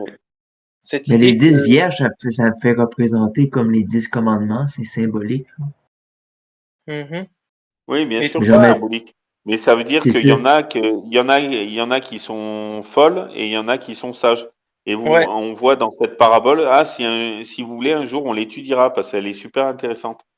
Et ben, si on voit dans cette parabole que toutes les vierges, qu'elles soient sages ou folles, toutes les c'est 10 ça. s'endorment. Sauf que les sages, eh ben, elles ont prévu une réserve d'huile et l'huile, c'est la foi. Enfin bref, de toute façon, il faudra qu'on l'étudie un jour. Oui, merci. Je vais le noter. Étudier. Mais moi, je fais le lien avec ce que tu viens de dire. L'idée que certains disent ah bah c'est bon, je passe. Bah non, parce que regarde, si tu dis c'est pas grave, je passe, bah tu ressens plus aux 10 folles qu'aux 10 sages, tu vois. C'est le lien là que Ouais, ouais. Très, très, très juste, mon ami. Ouais. Et donc, ça y est, j'ai noté. Donc, parabole des. Ouais, ouais, faudra qu'on le voie. En plus, elle est super bien, cette parabole. Vierge. Ça y est, c'est noté. Hop. Alors, ben, n'hésitez pas à intervenir, c'est excellent, ouais, merci bien. Éphésiens Donc, chapitre alors, 2, verset 8. ah oui, il a noté le bot ou pas? Ou pas Non. encore? En effet, vous êtes sauvés grâce à la bonté de Dieu et parce que vous croyez. Cela ne vient pas de vous, c'est Dieu qui vous donne le salut. Ouais. Moi, la version, enfin, Louis II 1910, il dit, car c'est par la grâce que vous êtes sauvés par le moyen de la foi, et cela ne vient pas de vous, c'est le don de Dieu, mais ça veut dire la même chose. Donc, quand il y en a qui disent, ouais, on n'est plus sous la loi, on est sous la grâce. Sauf que, si tu veux lire Romains 3, 31, enfin, déjà, ma version, je vais vous le dire. Après, si tu veux lire, ou Victor, ou toi, Alex, ou quelqu'un d'autre, hein, comme vous voulez. Mais dans la version Louis II, en tous les cas, il dit anéantissons-nous donc la loi par la foi, loin de là, ou bien au contraire, nous confirmons ou nous établissons la loi. Mais Donc c'est la même affaire, ma la version. foi ou la grâce, ça efface pas la loi, au contraire. D'ailleurs, ben, si quelqu'un veut lire Jacques 2, 19, 20, ah oui, si quelqu'un veut prendre Jacques 2 déjà, parce qu'il y a les versets 19 à 20, il y a le verset 22, 24 et 26. Ouais, Jacques 2, oui. Donc, s'il te plaît, est-ce que tu veux... Ouais, ou 19 à 26. Tiens, lis 19 à 26, s'il te plaît. OK. Tu crois qu'il y a un seul Dieu? Tu as raison. Les esprits mauvais le croient aussi, et même ils tremblent de peur. Tu es stupide. Est-ce que tu veux la preuve que la foi sans les actes ne sert à rien? Abraham, notre ancêtre, comment est-ce que Dieu l'a reconnu comme juste? C'est quand il a offert son fils Isaac sur l'autel, n'est-ce pas? Tu vois, sa foi agissait par ses actes, et ceux-ci l'ont rendue parfaite. Alors, ce que les livres saints disent, c'est réalisé. Abraham a cru en Dieu, pour cela Dieu l'a reconnu comme juste, et il l'a appelé son ami. Vous voyez, Dieu reconnaît quelqu'un comme juste aussi à cause de ses actes, et pas seulement à cause de sa foi. Pour Réhab, la prostituée, c'est la même chose. Dieu l'a reconnue comme juste à cause de ce qu'elle a fait. En effet, elle a reçu chez elle les messagers du peuple d'Israël et elle les a aidés à partir par un autre chemin. Oui, sans le souffle, le corps est mort. Et de même aussi, sans les actes, la foi est morte. Donc, voyez, merci. Merci beaucoup, Alex. Donc, nous voyons avec ces versets que, quand il est dit dans Apocalypse 14, 12, c'est ici la persévérance des saints qui gardent les commandements de Dieu et la foi de Jésus. C'est pas garder que les commandements de Dieu sans la foi de Jésus, sinon ça serait du légalisme. C'est pas garder la foi de Jésus sans les commandements de Dieu, qui serait une foi morte comme celle des démons, qui croient qu'il y a un seul Dieu, mais ils en tremblent, ou c'est-à-dire une foi vivante s'accompagne avec des actes, des œuvres d'amour et de reconnaissance envers notre Dieu qui nous a créés et sauvés. Et justement, ces actes, c'est quoi? C'est les commandements. C'est pour ça que j'aime bien Apocalypse 14, 12, les saints qui persévèrent, ils sont saints pas parce qu'ils sont purs et parfaits, parce que nul n'est pur et parfait sur cette terre, mais parce ils sont mis à part. Pourquoi? Parce que par amour et par acte d'amour et de reconnaissance envers Dieu, ils observent les commandements de Dieu, et les 10, parce qu'il en existe 10, pas 9, ni 8, ni 7, mais 10. Les 10 ont été écrits en plus par le doigt de notre Dieu d'amour, qu'on va voir les textes tout de suite. Ils observent les commandements de Dieu et la foi de Jésus. Et ils sont indissociables les uns des autres, ils sont complémentaires. En fait, c'est des œuvres d'amour et de reconnaissance.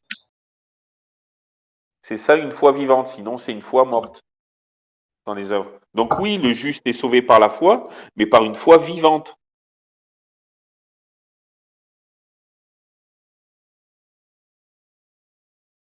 Ah ben, le bot, il a écrit. Par J'avais mis ça, 3,30. ok. J'avais mis 3,31 et il a mis 3,30 le bot. Bah oui, faut pas chercher à comprendre.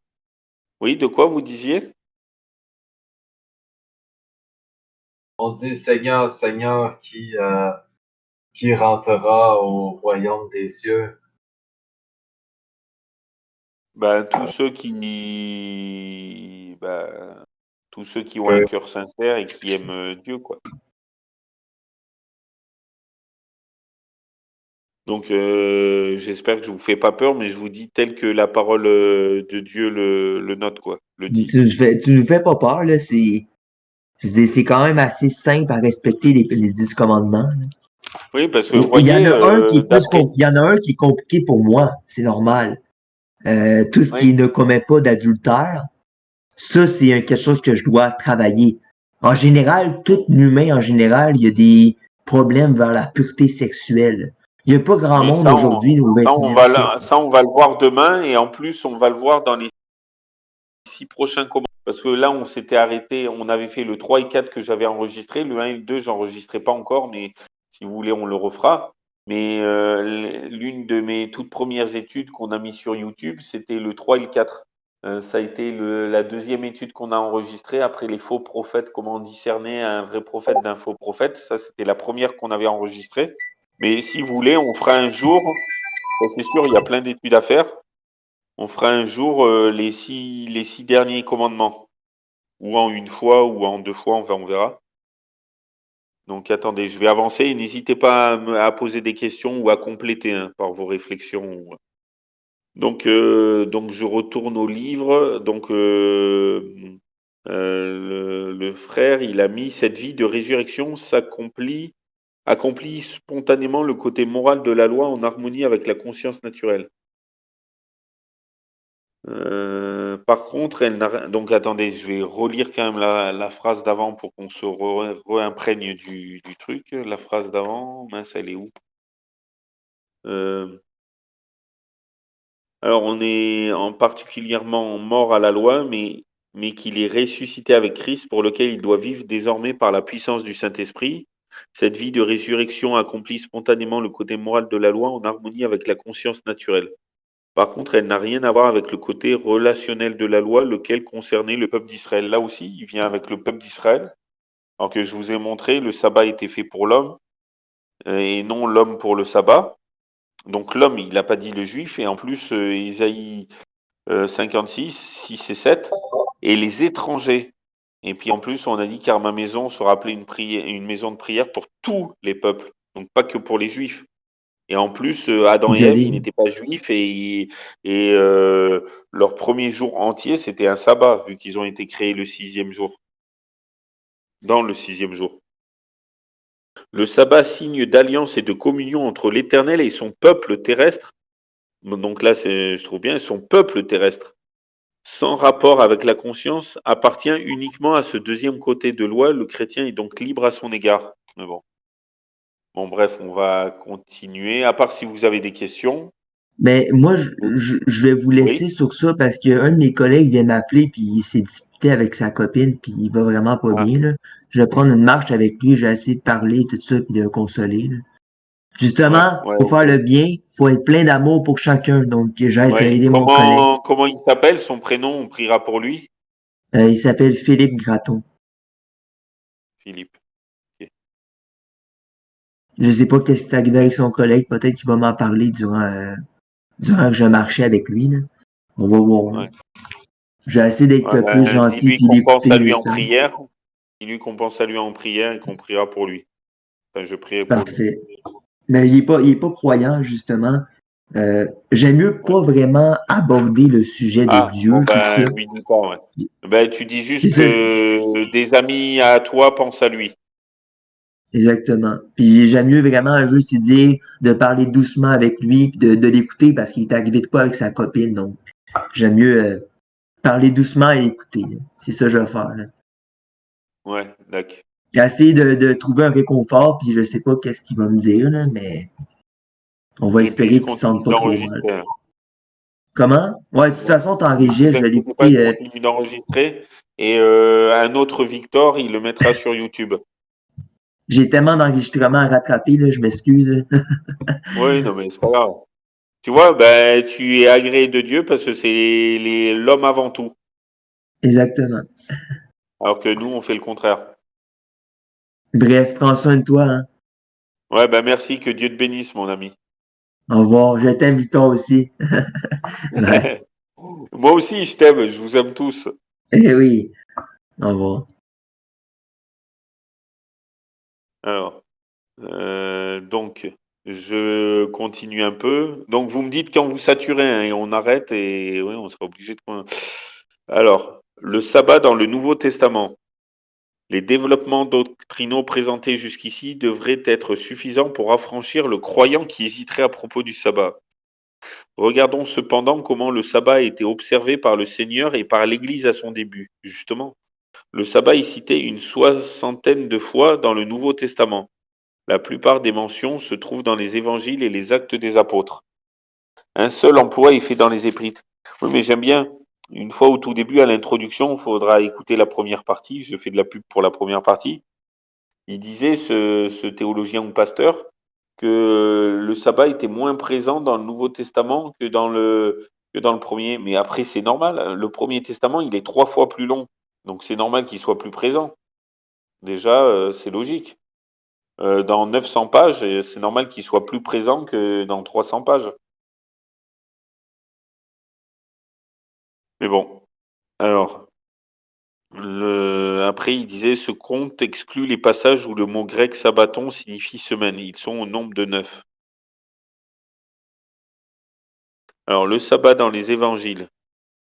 Faudra que je compte, oui, une soixantaine de fois, c'est déjà pas mal. Après, s'il avait plus d'importance, je m'excuse, mais les autres, les 9 autres commandements, ils sont mis moins de 60 fois, hein. Donc, mais bon, bref. Le sabbat dans les évangiles. Donc, né sous la loi, Galates 4.4, le Seigneur fut circoncis son 8e jour et observa le sabbat comme les autres fêtes juives.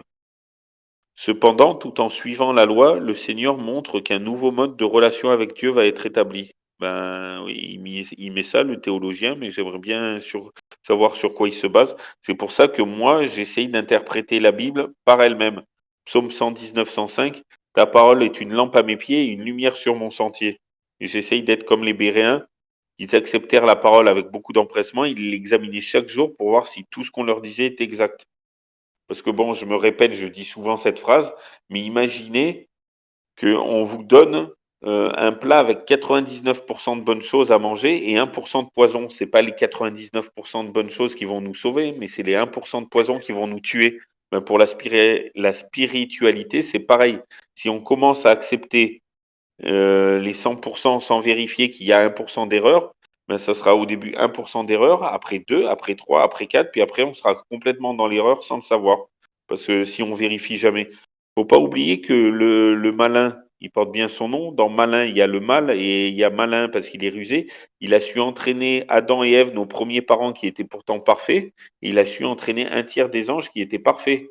Donc nous qui sommes loin de l'être, si on s'accroche pas à Dieu, à son amour et à sa parole, faudrait que nous vérifions tout ce que nos pasteurs, tout ce que nos prêtres, tout ce que nos prédicateurs et même nous-mêmes disions avec la parole tout entière. Et non pas se fier aux coutumes et aux traditions humaines, mais tout vérifier. Parce que si vous saviez tous les mauvais enseignements qui circulent, et surtout dans nos églises, mais comme personne vérifie, on gobe sans vérifier. On gobe tout sans vérifier. Alors cependant, tout en suivant la loi, le Seigneur montre qu'un nouveau mode de relation avec Dieu va être établi, et bizarrement, il n'a pas mis de verset biblique. Ben, vous pouvez chercher, il n'y en aura pas. Ainsi, pour plusieurs mentions du sabbat dans les évangiles, l'accent est mis sur le fait que le Seigneur heurtait la pensée des Juifs à ce sujet.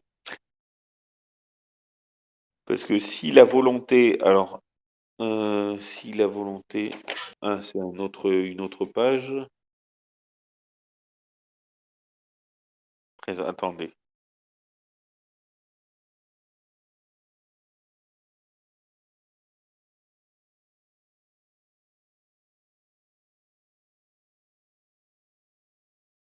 Ah, voilà, c'est bon, merci mon Dieu. Alors, si la volonté de Dieu était que nous l'observions, il n'en serait certainement pas ainsi. Le Seigneur donne 3 raisons principales qui lui permettent d'enfreindre le sabbat. Déjà, il n'a rien enfreint du tout, mais bon. Nous avons vu juste avant que c'était les pharisiens et les scribes qui pensaient que Jésus enfreignait le sabbat, parce parce qu'il guérissait le sabbat. Sauf que nous avons vu avec 2 textes bibliques que guérir, que faire du bien, eh ben, c'est pas transgresser le sabbat, au contraire. C'est ne rien faire au lieu de faire le bien, que ça aurait été péché. Alors d'abord, il est le Seigneur du sabbat. Je vois pas le rapport. Les sacrificateurs profanaient le sabbat à l'occasion du service du temple parce que ce dernier avait la prééminence sur le sabbat. Oui, mais c'est pour moi, bon, je m'excuse, mais vous direz ce que vous en pensez, mais pour moi, ça prouve rien. D'abord, il est le Seigneur du sabbat, et alors, ça prouve pas qu'il abolit, au contraire. Quelque chose qui Non, abolit, ça veut il dire il dit, serait le Seigneur de rien s'il avait aboli le sabbat. Et on a vu juste avant avec plusieurs versets qu'il ne change pas et qu'il ne change pas sa loi ni sa parole. Bon, oui, tu allais au dire contraire, quoi? il tord les mots en disant qu'il est le Seigneur du sabbat et ils disent ainsi donc qu'il est le sabbat. Donc, si le Seigneur du sabbat devient le sabbat, on n'a plus besoin de regarder le sabbat. Je trouve que ça fait très peu de sens quand quelqu'un dit ça. Ben Mais oui, ça veut rien dire. Ça veut rien dire parce que, enfin, ça veut rien dire. Dans ce cas-là, c'est comme s'il disait, ben, le Seigneur est pur, donc on n'a pas besoin d'être pur. Parce que si le Seigneur est le sabbat, on n'a plus besoin d'observer le sabbat. Donc s'il est pur, on n'a plus besoin d'être pur. Si on prend ce raisonnement-là, ben non, au contraire.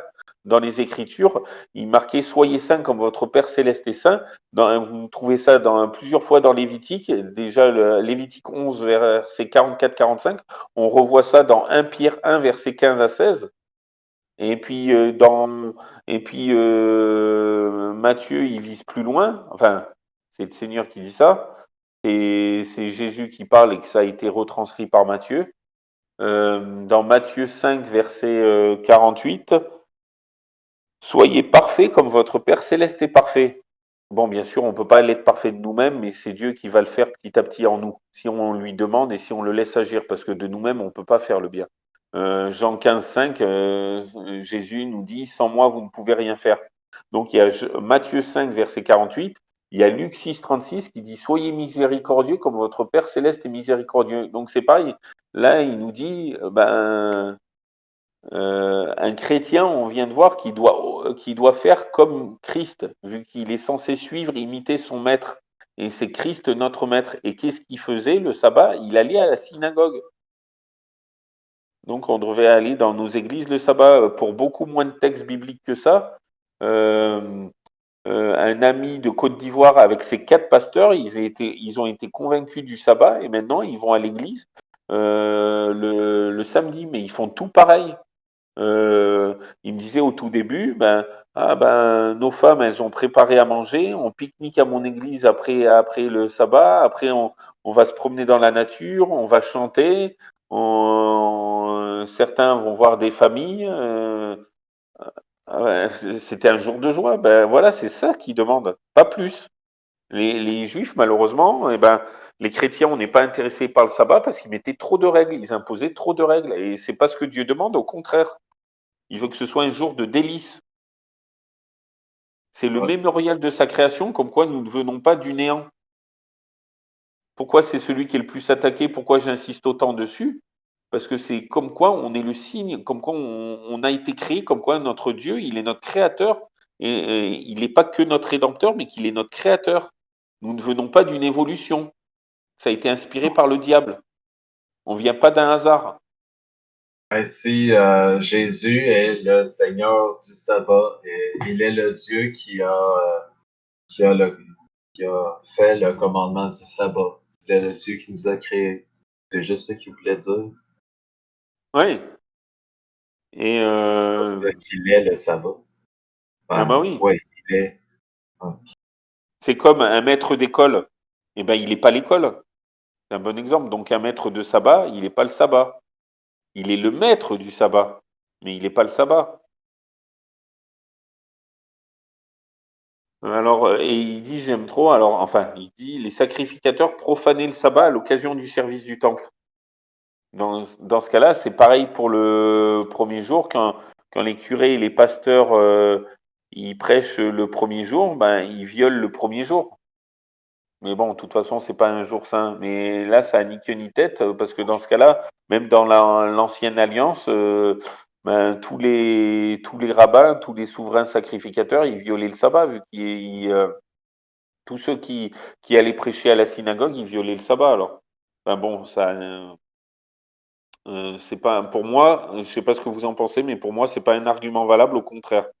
Donc combien plus celui-ci s'efface-t-il devant la personne du Seigneur qui est infiniment plus que le temple? Oui, mais il a jamais dit. Bon, bref. Il peut disposer du sabbat parce que c'est lui qui a établi cette ordonnance. Il en est le Seigneur. Oui, justement, il l'a jamais aboli. Il allait tous les sabbats à la synagogue et il guérissait, il faisait du bien. Donc les jours de sabbat. Prenons l'exemple d'une maison dans laquelle le maître a interdit l'accès à une chambre. Lui seul peut y entrer et bien sûr y faire entrer ceux qui s'associent. Les disciples qui faisaient un avec leur maître n'étaient pas coupables à l'égard du sabbat. Mais dans ce cas-là, et les autres commandements. Ouais, et là, j'aimerais vous redire Ésaïe 56. Mais bon, Ésaïe 66, Ésaïe 56, 6 à 7, Ésaïe 66, 22 à 23. Nous savons que nous sommes nous-mêmes unis encore plus intimement au Seigneur en toutes choses. Ensuite, donc deuxième point, ensuite, le Seigneur précise que le sabbat a été fait pour l'homme et non pas l'homme pour le sabbat. Le sabbat a été donné pour que l'homme se repose et jouisse du fruit de son labeur, et non pour que l'homme devienne esclave du sabbat. Donc là, je suis d'accord avec lui. Par contre, là aussi, Jésus, le Fils de l'homme, peut disposer du sabbat en prenant la même liberté à l'égard des ordonnances que celle prise par David quand il était rejeté dans le besoin. D'autre part, le Seigneur apporte à l'homme pécheur un repos combien supérieur à celui du septième jour. Et vous voyez, il ne cite pas de texte biblique. Il dit ça, c'est son propre interprétation. C'est pour ça que, excusez-moi, mes bien-aimés chers frères et amis, et sœurs pour celles qui écouteront plus tard, il dit son interprétation à lui, mais sans citer de texte. Oui, parce que vous ne trouverez jamais de texte. Il dit d'autre part, le Seigneur apporte à l'homme pécheur un repos combien supérieur à celui du septième jour. Je vous rappelle que le septième jour, il a été reposé par Dieu dès sa création.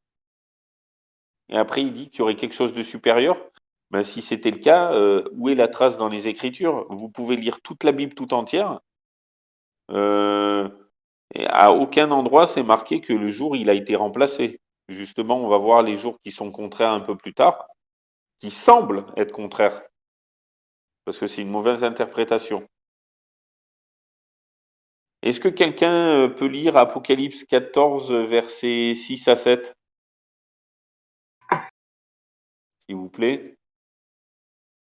C'est le premier message des trois messages des trois anges. Apocalypse 14, 6 à 7. Et c'est les trois messages qui seront proclamés au monde entier. Donc, ça a une importance vitale. Et donc, ces deux versets-là, c'est le premier des trois messages 14, 6. à 7. 6 à 7.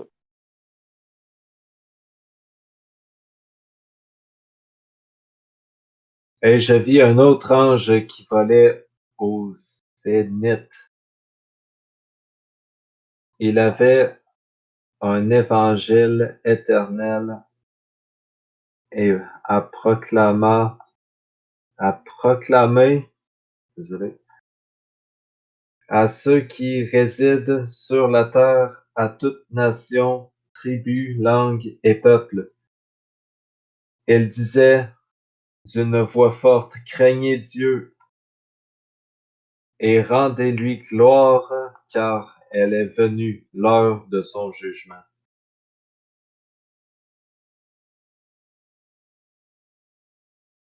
C'est tout? Le verset 7 est fini? Ah non, excusez. Adorez le Créateur du ciel, de la terre, de la mer et des sources d'eau. Amen. Donc, vous voyez, adorer le Créateur. Donc déjà, quand il dit craignez Dieu, la crainte dans la Bible, ça veut dire bénir, glorifier, honorer, respecter. C'est pas crainte, ah j'ai peur. Non, c'est dans le sens le respecter, l'honorer et le glorifier et le bénir. Bénir, ça veut dire du bien. Et voyez, adorer le Créateur. Donc le premier message des trois anges, adorer le Créateur. Ça veut dire quoi? Ça veut dire que bien souvent, malheureusement, nous-mêmes, enfin beaucoup d'entre nous, on voit que Dieu nous a sauvés en Jésus-Christ, ce qui est très bien, mais on oublie trop souvent qu'il est aussi le Créateur. Et c'est quoi le signe comme quoi il a tout créé? Je me répète encore, ben c'est le sabbat du septième jour. C'est son signe. Et Ézéchiel 20, 12 et 20. Et c'est son sceau aussi, comme on a vu dans 2 Timothée 2, 19, ses paroles lui servent de sceau. Et plus particulièrement, Exode 20, 8 à 11, le 10 et le 11, il dit l'Éternel ton Dieu, car en 6 jours, il a créé les cieux, la terre et la mer et tout ce qui est connu. Donc il y a son nom, son titre et son domaine, son territoire, c'est-à-dire toute la création tout entière. Et un sceau, ben, ça porte le nom, le titre et le domaine, le territoire du détenteur du sceau. Et en Là, plus, je oui. sais que la Bible n'a pas été écrite en anglais, mais à la place de craindre dans la King James, c'est come and worship. Ah oui, et Worship, tiens, justement, ça me worship fait c'est penser. glorifier. Ah bah oui. Et justement, ça me fait penser, est-ce que quelqu'un peut lire, donc, ou toi ou un autre, Exode 31, verset 18, Exode 32, verset 16 et Exode 34, verset 28. C'est au début de la Bible. Ouais, c'est après Genèse. C'est le deuxième livre de la Bible. Donc Exode Exode. 31, 18, 32, 16 et 34, 28. Mais je les redirai un par un. 31, 17. 18 déjà.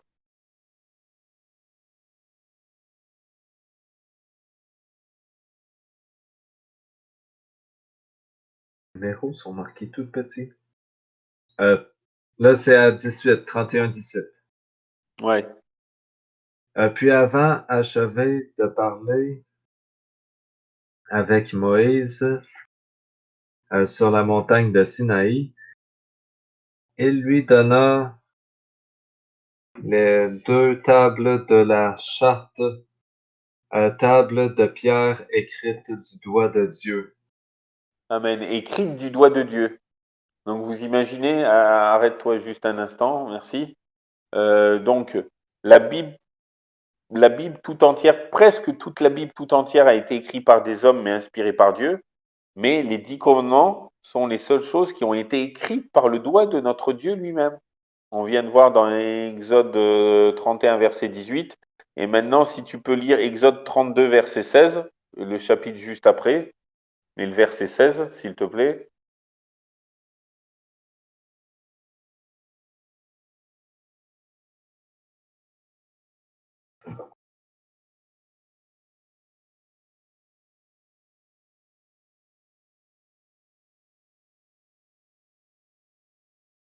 Avant demain, je deviens aussi lent que le BibleBot.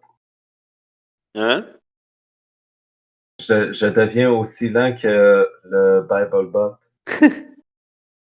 Les Donc c'est tables, juste les tables, 32, 16. c'était, les tables, c'était l'œuvre de Dieu. L'écriture, c'était l'écriture de Dieu. Gravée sur les tables, Josué attendit le bruit Ah, du. merci, c'est bon. Ok. Donc, ouais, c'est juste le verset 16. Donc, merci, Amen.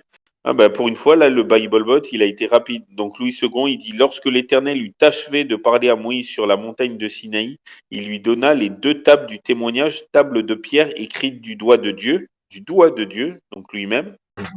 Et 32, 16, les tables étaient l'ouvrage de Dieu et l'écriture était l'écriture de Dieu gravée sur les tables. Et Exode 34, 28, Moïse fut là avec l'Éternel 40 jours et 40 nuits, il ne mangea point de pain et il ne but point d'eau, et l'Éternel écrivit sur les tables les paroles de l'alliance, les 10 paroles, le décalogue, les 10 commandements. Donc c'est la seule chose que Dieu a écrite de son doigt lui-même. C'est marqué les 10 paroles, c'est pas écrit les 9 ou les 8, c'est écrit les 10. Donc, et Dieu ne change pas, Dieu ne ment pas, on a vu. Dieu ne, enfin, on l'a pas vu, on le sait, mais je peux vous citer des textes si vous voulez. Mais Dieu, il ne change pas, sa loi ne change pas, sa parole demeure éternellement. Et c'est la seule chose qu'il a écrit lui-même, qu'il a gravé sur des tables de pierre. Donc pourquoi l'homme, il veut changer cela? Et Jacques de 10 nous dit,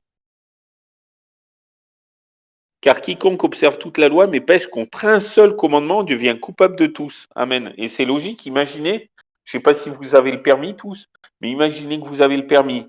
Imaginez que vous respectez la limitation de vitesse toujours. En agglomération, vous roulez à 50. Bon, c'est comme ça en France. C'est 50. Dans les routes à 80, vous ne dépassez pas le 80 km/h. Dans l'autoroute 110, il y a des autoroutes à 110, des autoroutes à 130.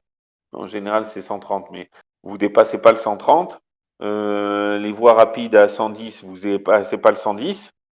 Imaginez, vous vous arrêtez au feu stop, à tous les feux stop. Vous vous arrêtez presque à tous les feux rouges, sauf un. Il y a un feu rouge, vous l'avez grillé, exprès. Imaginez, il y a les policiers, les gendarmes qui vous arrêtent. Est-ce qu'ils vont vous dire, on vous laisse passer, vous avez respecté tous les autres commandements du code de la route. Je fais exprès de dire commandement. On vous laisse passer, allez-y. Ou ils vont vous dire, non, même si vous avez respecté tous les autres commandements de la route, parce que vous avez enfreint ce commandement-là de la route, eh ben, un PV. Eh ben, ils vont vous faire un PV parce qu'ils vont vous dire vous avez violé le code de la route. Eh ben, c'est pareil pour la loi de Dieu. On viole un seul des 10, pas que le sabbat, hein, c'est valable pour chacun des 10. Eh ben, on est transgresseur et c'est logique parce que qui transgresse un commandement, il est transgresseur. Donc c'est comme s'ils les avaient tous transgressés. On est tous pécheurs parce qu'on transgresse tous au moins un commandement. Mais bon, après, Jésus est venu, mais comme il est écrit dans 1 Jean 5, versets 2 à 3, ces commandements ne sont pas pénibles. Ça serait peut-être le plus facile à respecter, le 4e commandement. C'est juste qu'il faut changer de jour. C'est tout. Mhm. Parce que ne pas mentir, ben, c'est pas évident. Euh, ne pas faire adultère, c'est pas évident. Alors que observer le 4e jour, ça serait le plus simple à faire, sauf qu'on se trompe de jour.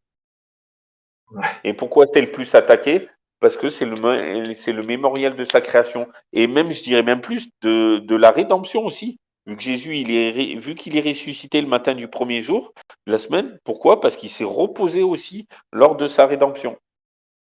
Vu qu'il s'est reposé dans la tombe le sabbat du 7e jour, vu qu'il est ressuscité le matin du premier jour, un dimanche. Donc, il se reposait dans la tombe le sabbat du 7e jour, le samedi.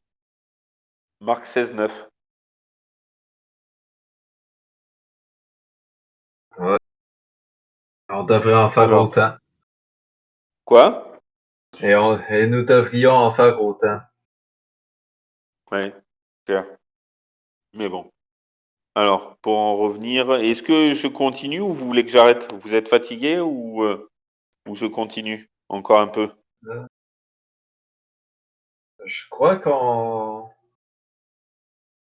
c'est assez complet maintenant.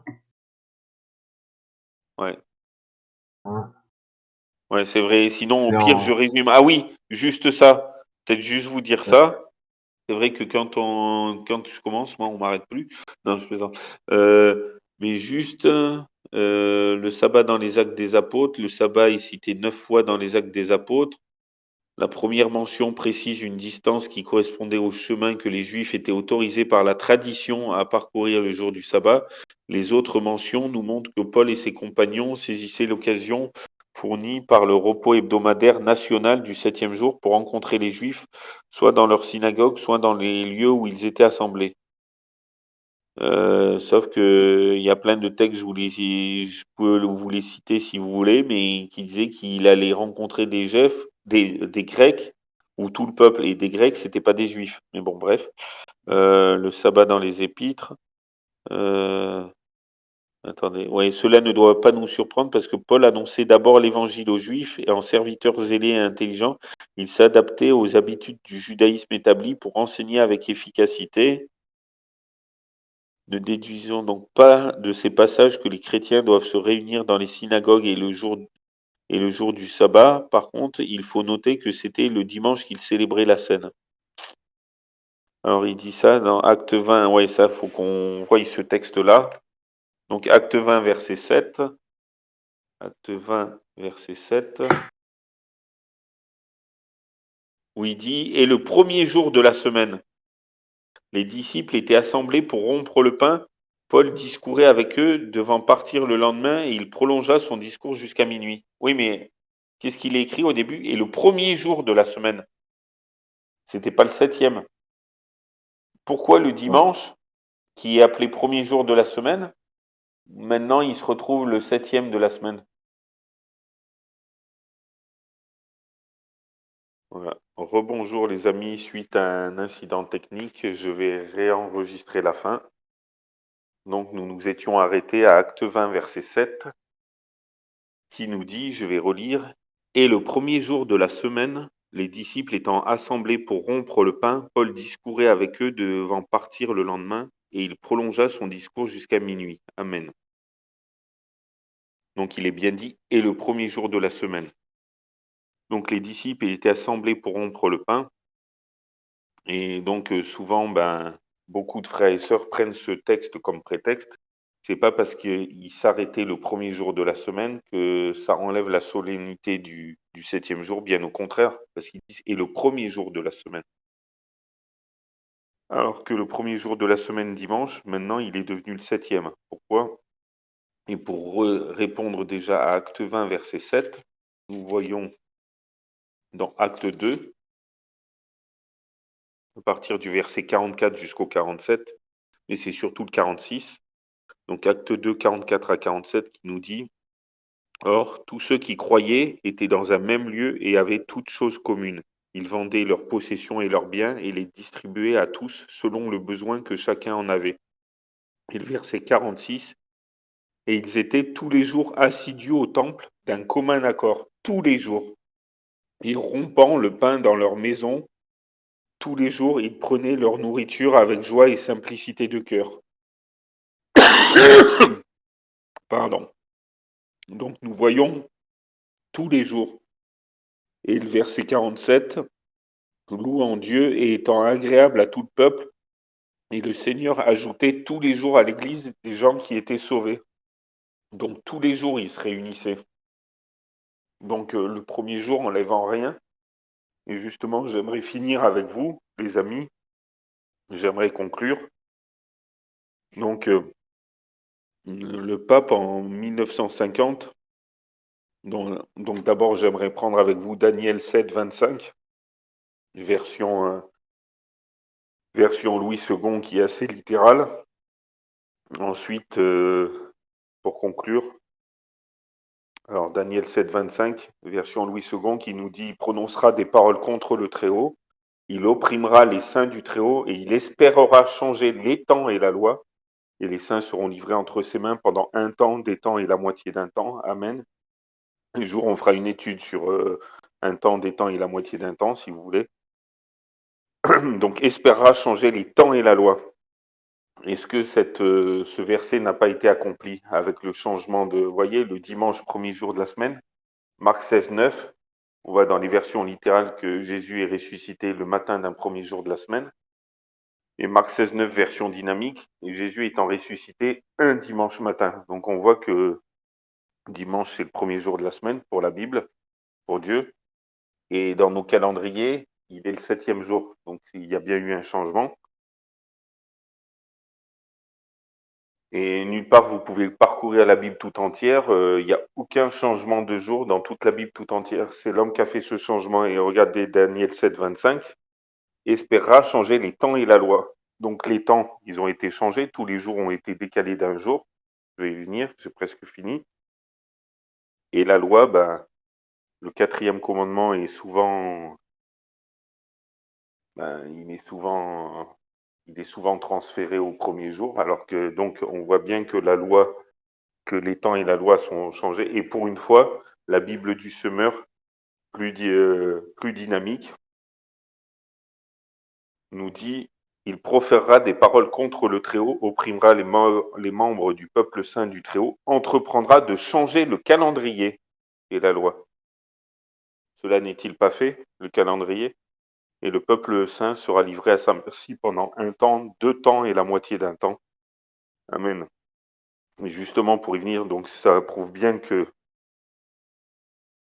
c'est que les jours ont été changés. Le pape en 1950, le pape de l'époque, c'est lui qui a fait ce changement, qu'il a reculé tous les jours d'un jour, que le premier jour, le dimanche, il est devenu le 7e, le sabbat du 7e jour, le samedi, il est devenu le 6e, etc. Il a reculé tous les jours d'un jour. Et mais par contre, dans les dictionnaires, ça a commencé une trentaine d'années après, presque 40 ans, parce que j'ai 2 dictionnaires, donc j'aimerais finir là-dessus, 2 dictionnaires, un de 1984 et un de 1993, soit 9 ans après. Et je vais vous prendre la définition sur le sabbat et sur le samedi dans les 2 dictionnaires pour finir. Donc, et les dictionnaires, c'est des dictionnaires non bibliques, donc influencés par aucune croyance, neutre. Comme quoi on peut s'appuyer dessus. C'est écrit comme donc d'abord celui de 1984. Si on regarde à sabbat, pardon, commencer et après samedi. Donc le sabbat, il nous dit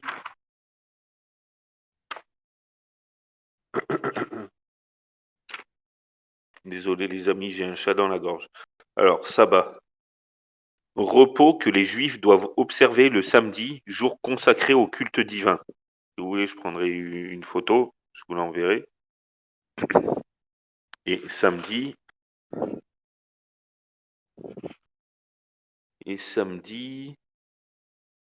7e jour de la semaine, c'est tout ce qu'il dit. 7e jour de la semaine, donc dictionnaire 1984.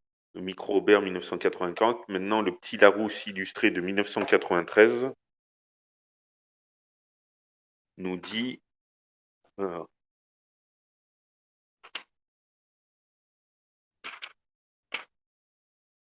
alors, sabbat, en hébreu Shabbat, qui signifie repos, jour de repos hebdomadaire, entre parenthèses, du vendredi soir au samedi soir. consacré à Dieu dont la loi mosaïque fait à tout juif une stricte obligation, synonyme Shabbat. Et maintenant, samedi, donc écoutez bien, alors là, du latin sabbati deis, signifiant jour du sabbat, 6e jour de la semaine. Donc jour du sabbat, vous voyez que dans le dictionnaire, le jour du sabbat, le sabbat du 7e jour, ben, c'est plus le sabbat du 7e jour, c'est le sabbat du 6e jour, sachant que sabbat veut dire repos. Donc vous voyez, dans les dictionnaires, en moins de 9 ans, ben, ça a été changé. C'est le pape qui a changé en 1950 et dans les dictionnaires, ça s'est fait une trentaine d'années après. Et dans nos calendriers, par contre, je ne sais pas. Donc voilà, vous voyez que les Écritures s'accomplissent. Daniel 7, 25 entreprendra de changer les calendriers et la loi, ou les temps et la loi. Donc voilà, donc c'est pour ça, mes amis, soyons tous des Béréens, vérifions tout. Et que Dieu vous bénisse tous, nos amis, et continuons de tout vérifier par la parole seule. Et ne nous fions pas à nos habitudes, coutumes, traditions, mais à la parole de Dieu seul.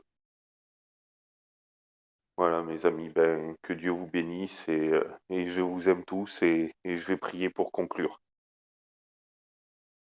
Abba Père, merci pour tout ce que tu fais pour nous chaque jour. Merci de bénir abondamment mes bien-aimés chers frères et sœurs et amis qui écouteront. Merci de bénir tous les autres. Merci comme tu le dis dans ta parole dans Psaume 139, versets 23-24, cela pour chacun de nous. Sonde-moi, ô Dieu, et connais mon cœur, éprouve-moi et connais mes pensées. Regarde si je suis sur une mauvaise voie et conduis-moi sur la voie de l'éternité.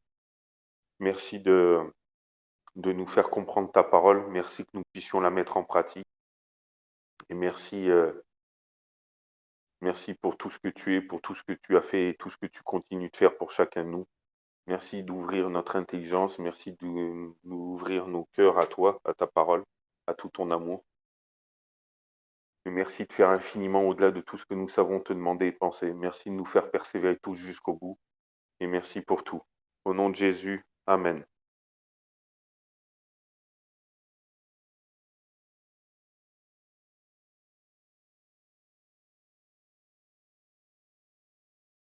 Je vais arrêter l'enregistrement et à bientôt les amis pour une prochaine étude. Hop.